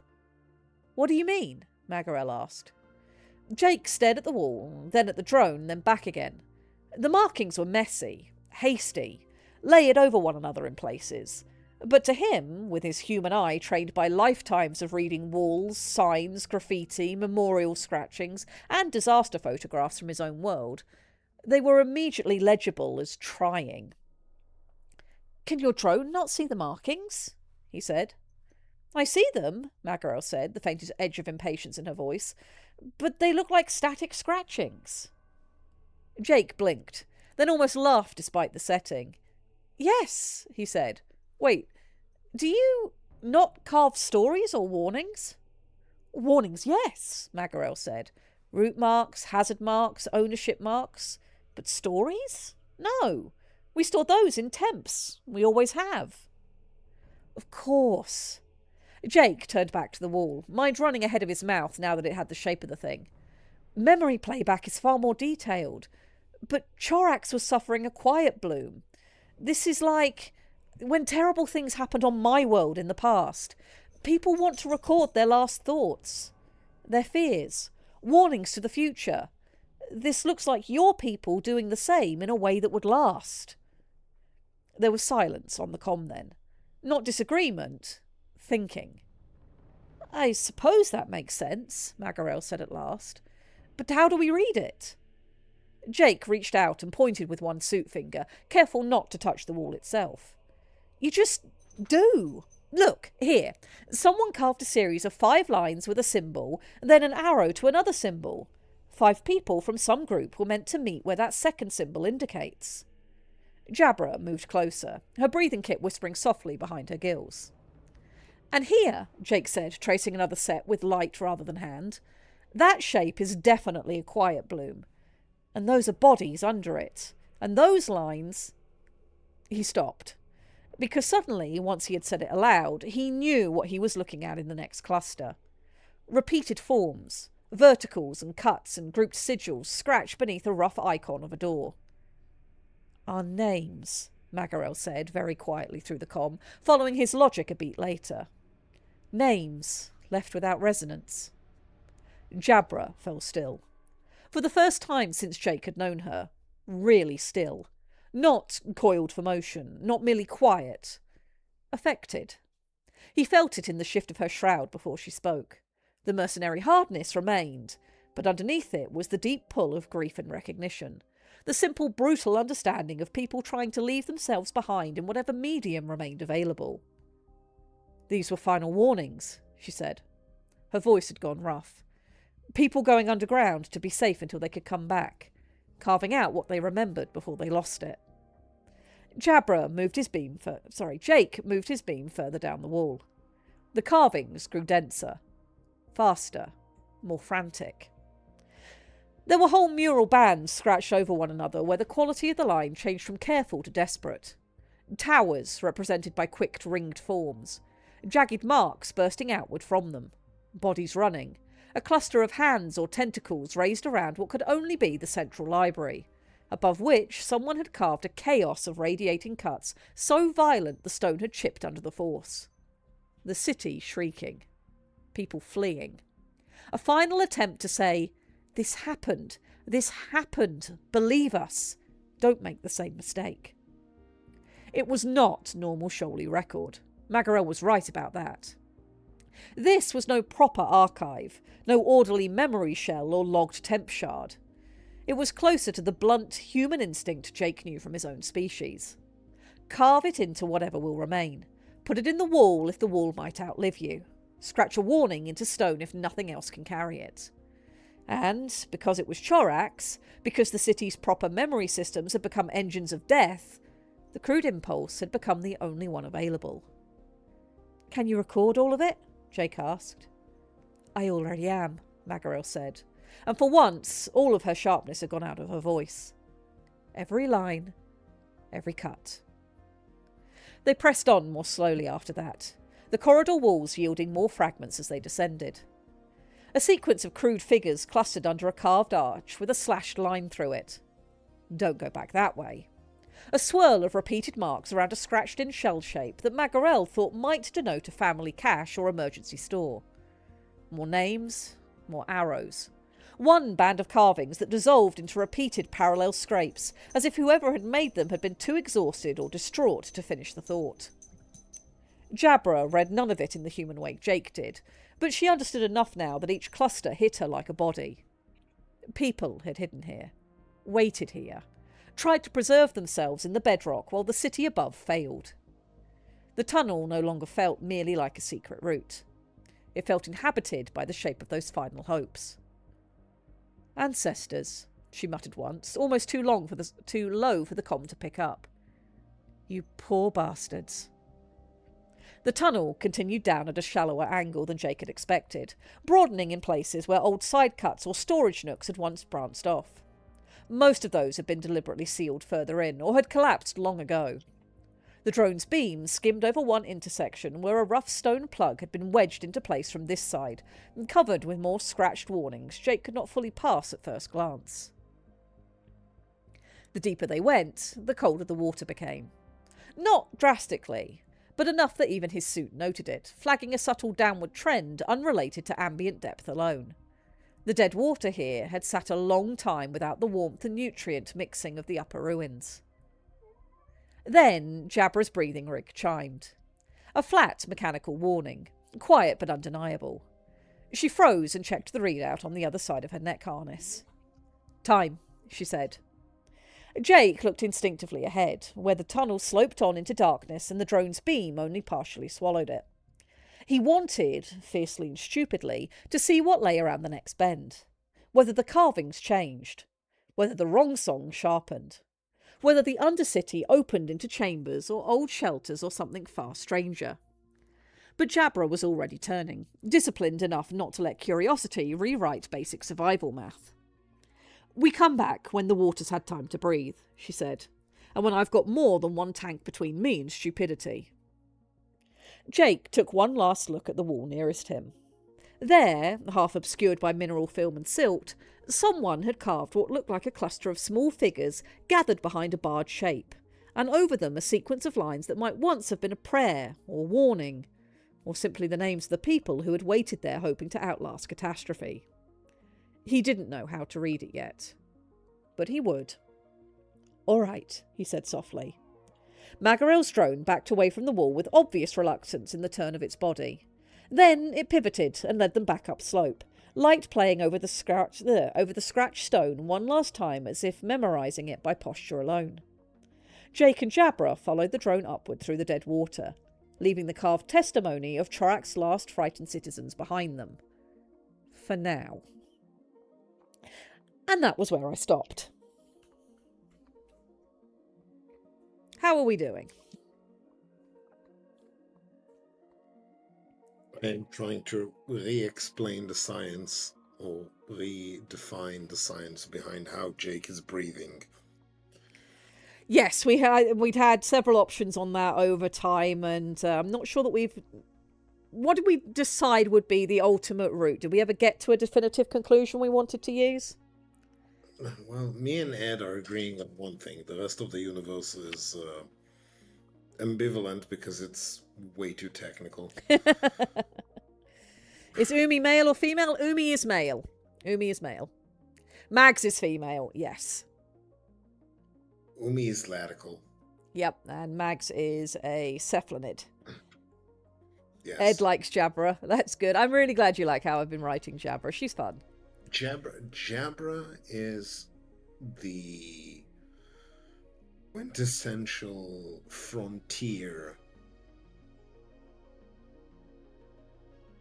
How does Jake breathe? A Handwavium/unobtainium lattice. Well, let me ask this question that is the important question to the story. When Jake goes in, is he fine because his suit can still process the water into oxygen for him? Or is he fine because his suit has a natural onboard reservoir of X amount of air before it needs to start scrubbing for more, and that's why he's fine? Is the dead water actually a problem for him or not?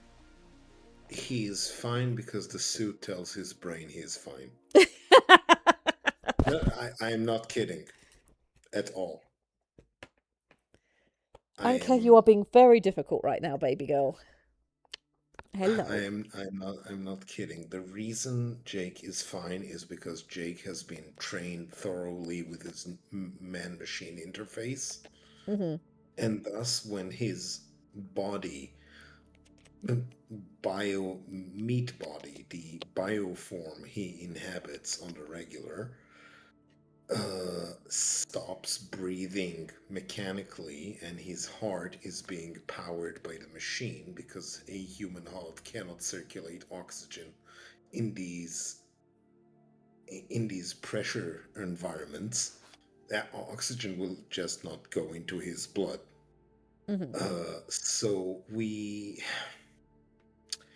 circle back to mechanics. It depends on how much handwavium do we want to use, but essentially what the suit does is says, okay, meat sack, here's a shunt that goes straight into your bloodstream and tells your blood to keep on going the way we like it.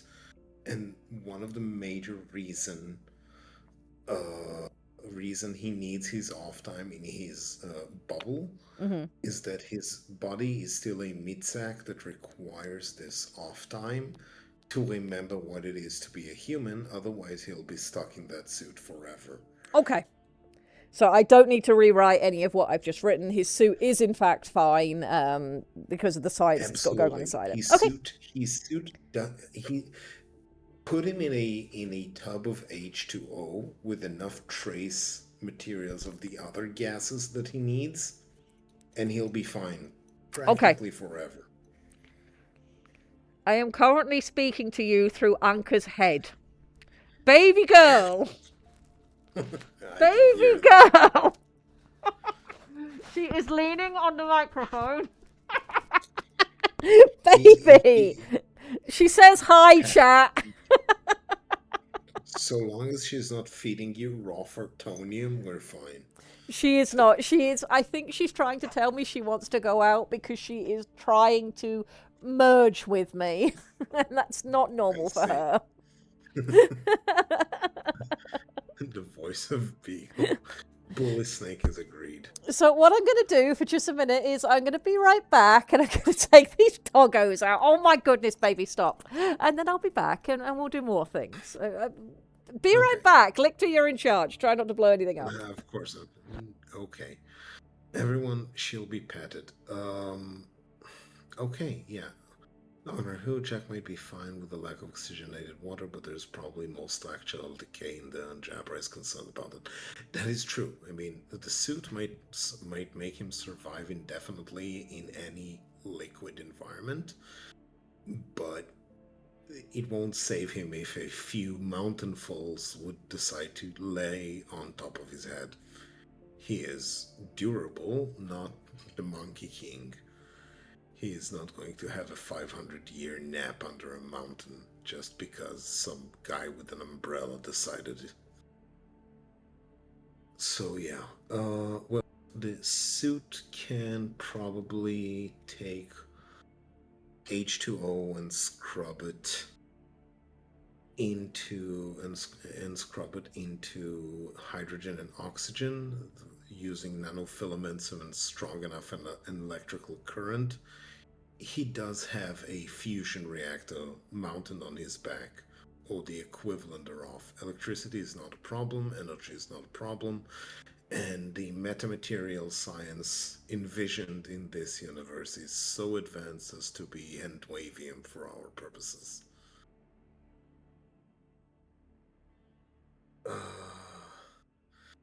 That's exactly, Parallax. Electrolysis, that's my thought. Yes, that's what I said. This is how you scrub H2O into, well, H and O.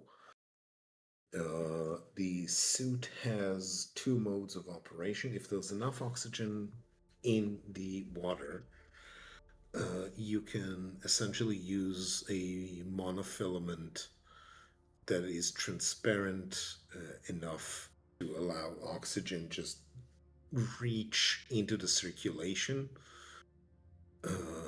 turning the entire suit into an active lung, so to speak. That was the original theory, but I think that since they know they're going to go where no man had gone before and no bald man has ever balded before, they will be using multiple layers of redundancy to ensure survival. That means hyperpressurized gases in tanks. It means nanomaterial filaments on the surface level. And since they're thinking about ammo, they probably have some folding and unfolding mechanisms to allow electrolysis systems to be deployed when need. No, the technology is well understood. The capacity to use metamaterials to do it in small enough an efficient enough a system is harder to do, but since we imagine energy is not a problem and material science is not to be a problem, the science behind it is well understood.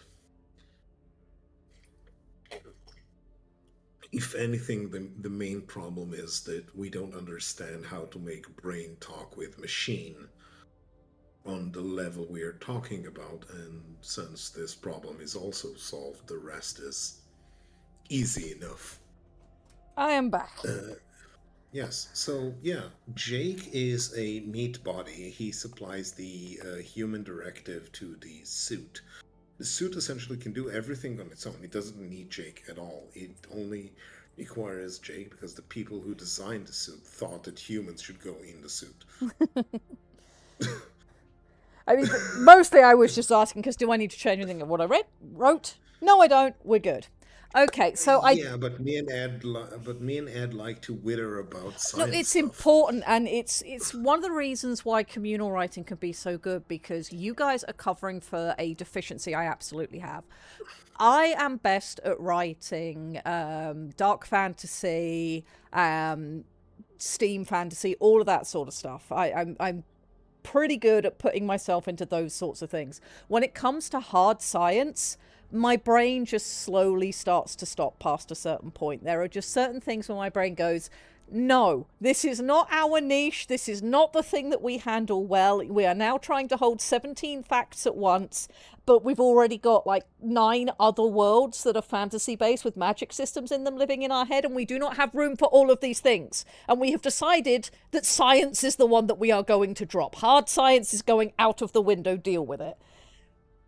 But you guys are good at it. So I could just go, okay, I don't fully understand this bit, but you guys do. And you can tell me this and we can write it into the thing and then it is done. I don't have to try and puzzle it out. You are a surrogate brain service for me, which I'm very grateful for.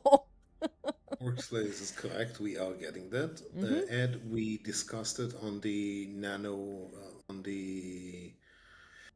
nanomolecular surface of the suit back when we first discussed how to draw water, eh, how to draw oxygen from the water. But really, it gets to the point where I'm almost certain everybody has glass eyes. Suffice to say, the suit gets the suit dunk suit in water. Meat puppet can survive. Yeah. Doctor Who, do I need to get you some gasoline? Oh, Squick! Squick has a new variety of fire making devices that Mo sent him. It'll be fine. For legal reasons, that Oh, yeah. Employees just deciding they won't come to work is never fun. I wish you much luck organising staffing. Not fun at all. yes, Mo. You, look, we are going to sack Rome, and no sacking of Rome is good without a fire. So yes, gas. Alrighty. It is a great sacking of 1999. Okay, I said I was going to have some things after reading through this that I wanted chat to make some decisions on and advise me on. So, in our original bullet points, which if I bring it up, boop. All right, we are at the point Yes. where the team is heading into the Undercity that we've decided is here. Um, our next things are to have our Archaea girl turn up. Sivan has been following them because she's curious. So she's going to turn up again, probably because she smells lunch cooking. So we're going to do that. And then one of the drones goes off to the village potentially to let them know, hey, Sivan's with us again. We'll bring her back tomorrow. And then the next thing that we were supposed to do was to have them find a discarded Temps coral, which has some remembrances on it. And then, of course, we were eventually going to get to the point where we found a dead cephalonid, our mummy, that is going to be brought out. We also had some notes further back. I might just be too far ahead. Where are we? Yeah, they're going to find a snack for Max. Yes, and basically the question that I would like you to answer, chat, is how quickly do we want things to progress? Bearing in mind that this book is already going to be relatively long, should it be that it's at this moment, at the sort of furthest that they can go before they have to turn back? Is that when they find the cephalonid corpse? And they bring it back with them, and then that's what they're sort of studying and talking about and looking into for the duration it takes for the water to, reset. And then we have Sivan turn up during all of that. Or do we want them to come back and then they find it on the next trip inwards? At what point do we want that to happen? I think having talked it out and knowing how long the book currently is, and albeit, there'll be a ton of editing, I have a feeling that now should be the time they find, with this sort of moment of, oh God, they carved their last thoughts into the walls and they don't have any resonance, which is weird for the Shoal. I feel like now might be a good time to find one of the people who carved those marks. And then they carry Yes. it back, they carry them back with them, and we have that whole sort of ethics thing.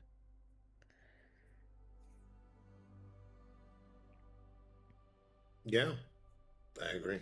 I think now is the right moment, but I very much wanted to see what chat thought, especially after, having a chance to listen through the prose and the tone that I'd set in it. So we'll see what else chat has to say.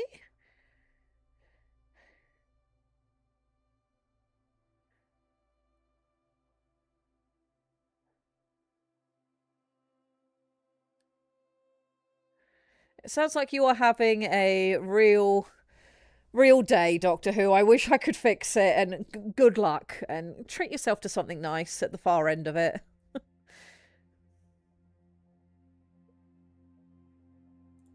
Definitely get yourself something nice. Mad Ducks has joined us. Hello, Ducks. Kind of dig the slow creeping dread and realization. Yeah, I mean, this shouldn't feel light. This should feel, we're not just sort of doing adventurous throw ourselves into a tomb and don't care about what we affect. People lived here once, and that should be weighty. So I'm glad that's coming across. Dr. Osophelia is suggesting find it on the corpse on the way back. Yep, that could happen. And I did see Erica saying one of the cephalonid mummy falls down due to moving water currents at the edge of Jake's flashlight. Perhaps it falls down as they turn back from a ledge they couldn't see going the other way. And of course, this will remind Jake that up and down don't mean the same things to Shoal as they do to humans. So that might be a good idea. Finding it on the way back out or whatever due to a different perspective might work. Yeah, so you're on the same sort of thoughts that I was on, Dr. Osophelia. But we were intending for them to bring it back, so it being out of reach, I'm quite happy for them to bring it back because of the story elements we're going to lead into there.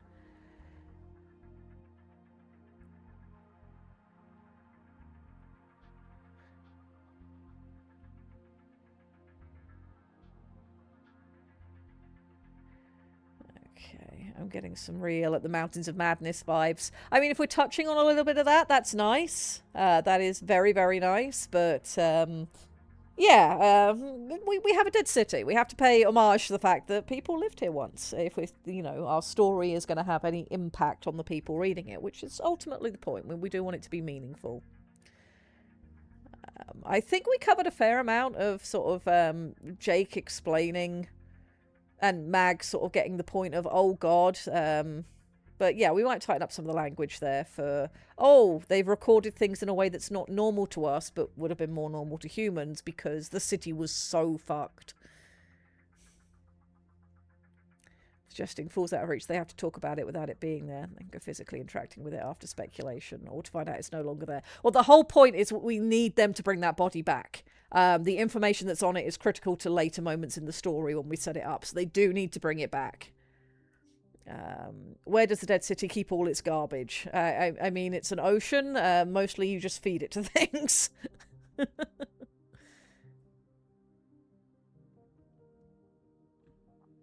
Thank you for the delightful emote, Thunderclap Sasquatch. I don't know what to do with that. I'm concerned. Alrighty. Alright, I think I know where I'll go from here. I think I know what needs to be put together next, which will handle us for next week. But I know Lictor has also been doing some writing. Would you like to read to us the opening of the Forge Wars story you've been working on? Yes. That would be wonderful. Short, but I can read it. Excellent, please do. All right. To put things into context, clicked and burbled Envoy Jaxum, a ceratinoid in Drob.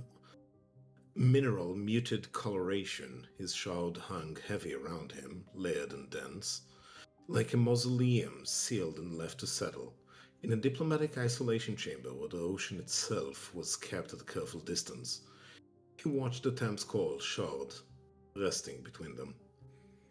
I did not believe any of it when my superiors divulged the whole sordid mess.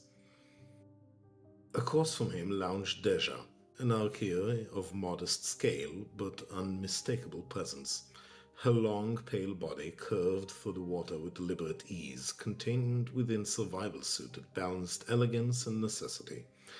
The suit's layered membranes shimmered faintly, responding to pressure shifts as much as to motion. Around her moved her Susella, attendants, eyes, and extensions of her will, each precise, each tentative. Her eyes, wide and dark, studied Jaksum without blinking. One of her attendants selected a Temps recording and pressed it carefully into receptive folds along Deja's suit. The Archier inhaled a slow draw of brine across the gill fans, an extended controlled ripple. Memories passed through her in layers. She repeated the motion once, twice, each time deeper. Jaksum occupied himself with the offered liquor, drawing it from a crystalline vessel. It carried a sharp mineral bite that spread along his mandibles before settling into something warmer. A gift, a calculated one. It helped steady the mind before engaging with memory. The consortium is stretched thin as it is, Deja said at last. If this holds, a resolution becomes necessary. Southern understatement, Jaksum replied dryly. Refreshing. The fathoms are hardly in better condition, Envoy Jaksum. Conceded, but this, he gestured towards the shards, claws clicking softly against the table's bioresin surface, reframes the conflict entirely. Or deepens it. A pause settled between them, filled only by the slow drift of particulate, spiced kelp residue suspended in the chamber's water, lending it a faint haze. How about we begin with Node 17, Deja said. The report shows initiative. Desperate depth produced strange echoes, Jaksum muttered. Indeed. One of the Susella, small, quick, and precise, glided forward. With careful, almost ceremonial motion, it placed a shard into the recording machine on the table. The device beneath responded immediately, subtle ridges shifting to receive it. Idle claws forge no leverage, Jaksum recited, more out of habit than conviction. He withdrew his own shard and seated it in opposite. The interface accepted both. For a moment, they remained separate. Then they aligned. The water in the chamber tightened, not in pressure, but in presence. The dampened song rose, thin and insistent, threading through interface into both their shrouds. The world receded, and the memory took hold. Concordance cracks a crab out of his shell.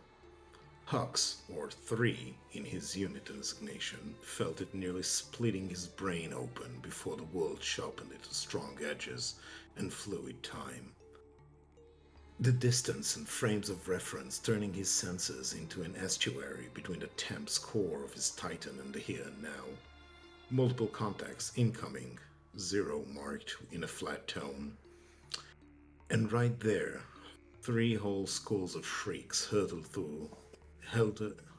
in wide dispersion pattern from above at his unit's position. Semi-guided, missile-fast, a saturation strike from yet unseen foe. Brace for impact. A series of pressure waves rocked, echoed, and reverberated through the landscape, loosening a few rocky formations and added silt into the deep slush. It barely registered through the benthic plating of the Callio-class trencher Titan. Behind a quartet of Titans, the forge node was built in a standard pattern of armored overlay and resin-reinforced cement. Plums of volcanic heat and minerals polluted in the broken vista, marking structural weak points and ingresses no facility could really do without. The gruff demand from base command for better results clicked over the comms was far clearer. 0 came in, Clear despite a clatter. 3. Advance oblique and get us a signal. 1 and 2, holding pattern. I'm flanking. Double acknowledgement from the rest of the crew. Huck sleeved all his limbs into the cradle and gripped tight, the heat of his fusion jets propelling him forward and upwards. Around the dense environs, concordance rose, and he kept it tight. Tactile response from his claws helped anchor him to the shifting situation. Shrieks left contrails of bubbled jet behind, claiming danger far too close for comfort, as one of the conical things terminated in a hail of shrapnel, plinking off heavy armor and shredding foliage. They kept coming. From a new vantage, however, 6 fathoms over, Hux allowed himself a singular clicking flux and hoped that no one in the clutch heard a slip of the tongue. Cutters, plenty. Kittle spined forward, some propelled over some sort of jets. Suddenly, Hux was really happy that Callio trenchers came with some of the heaviest claws and over-engineered hulls the consortium could afford. Zero adjusted commands as 2 already snapped. Sights on. A crack. Contact! Contact! And this is where the opening scene of this little escapade into the forge walls begins. Fantastic. I really look forward to finding out how exactly you're going to sort of take all this and bring it all together. Going to get to see some things that we don't get to do in the rest of the setting. I'm excited. I have a little bit more, but it's not. It didn't even go through the first editing. That's okay. That just gives us things to look forward to for next week. Yeah. Will be very fun.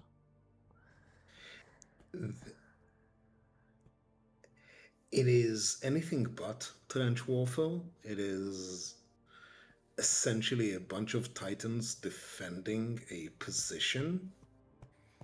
And yeah, it all starts like it usually does, with a bunch of long-range mortar shells, Shoal style, falling from above, before a bunch of things that are called cutters charging forward, and we are going to see why Titan combat pressures multiple angles in order to bring things down. Essentially, just like in Battletech, you can pressure a Titan via multiple lanes of attack. You can pressure their armor in order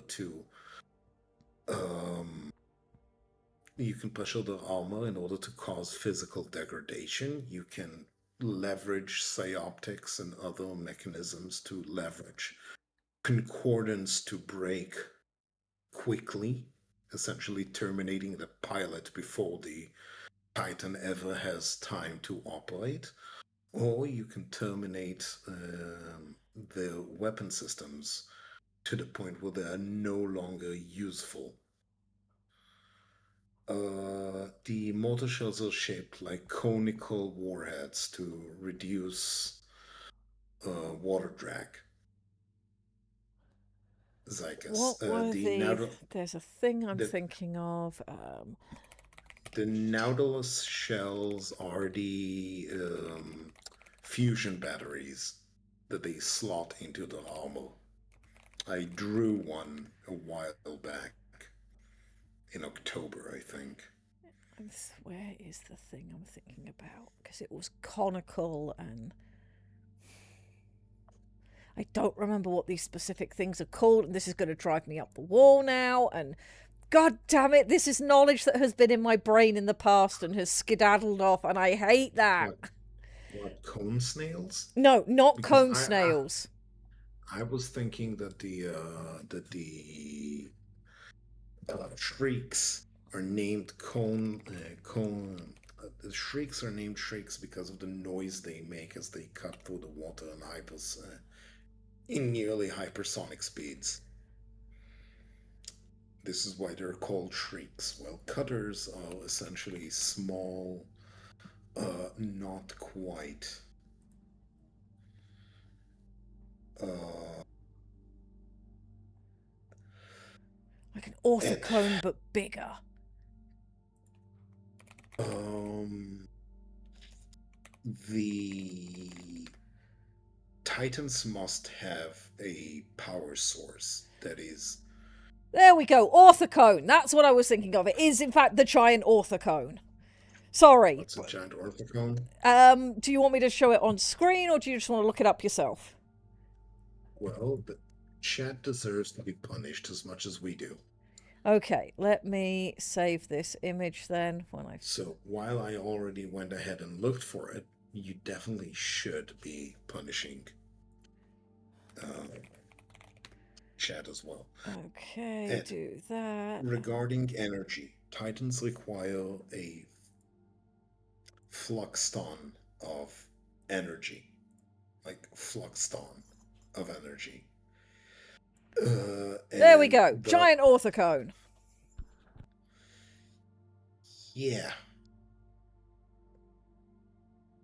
I like everything about this. This definitely exists in Shoal. I mean, these existed on Earth, so yes. Giant orthocones were, ancient beasties. I like everything about this. Not specifically fart powered, but they did have chambers the same way that like squids and the like do. And yeah, this is just one sort of concept thing. But the giant shells exist. They're in the fossil record. And yes, the word orthocone was eluding me, and I was very upset. Yeah. This is implying they are indeed fart powered. Sonically fart powered at that. Yes. So Titans do be generating an enormous amount of energy and utilizing it. And the reason they can do that is because heat dissipation is not a problem for them. So is radiation is not so much of a problem for them because, again, they are living underwater and not in air. Can the Titans fart? If you build them to fart, they will fart. There's going to be at least one that's a wide Tom reference that farts now, isn't there? Of course. Well, Tomb, it does exist. It's a whole gaseous planet, so you know. Dr. But Osophelia says the orthocode is able to be understood based on its constituent name parts: ortho, bone; cone, mechanism for holding ice cream. I love it. I love Are it. we implying that the soft mollusk inside is ice cream? No, we're implying that we need to take the giant shell, remove the mollusk, and just fill it with ice cream. Mo, I really bone want cream ice is- cream now. Mo, bone cream is just the dessert version of cornstarch. Yeah. Bone cream is Yeah. it's just the dessert version of cornstarch. So, you know, yum yum. 7Blue7 says the ocean water cone is equivalent to the urban mech of the sea. Baskin mollusk.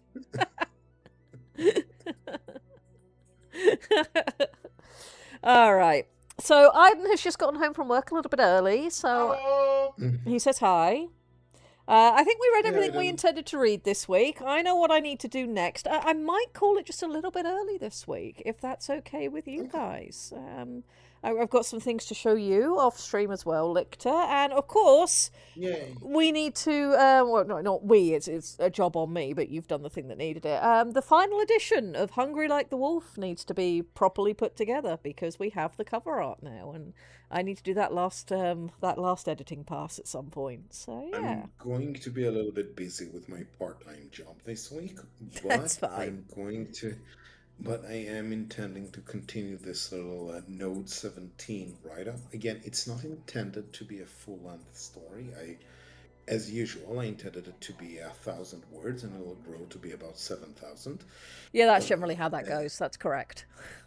Exactly. So, but by the end of it, I expect us to at least understand how and why the Forge Wars ended the way they did, and a little bit more about what is, how do you bring a Titan down in Titan on Titan combat, as well as how do you measure success in a tactical conflict.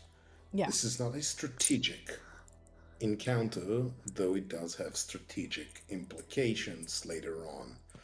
The diplomats are essentially, at the beginning, are essentially going up to each other and say, okay, if this had happened once, we could have discarded it, but it happened so many times by now, we have to discuss it in a manner that This is not a fluke. This is a replicable event and therefore needs to be accounted for.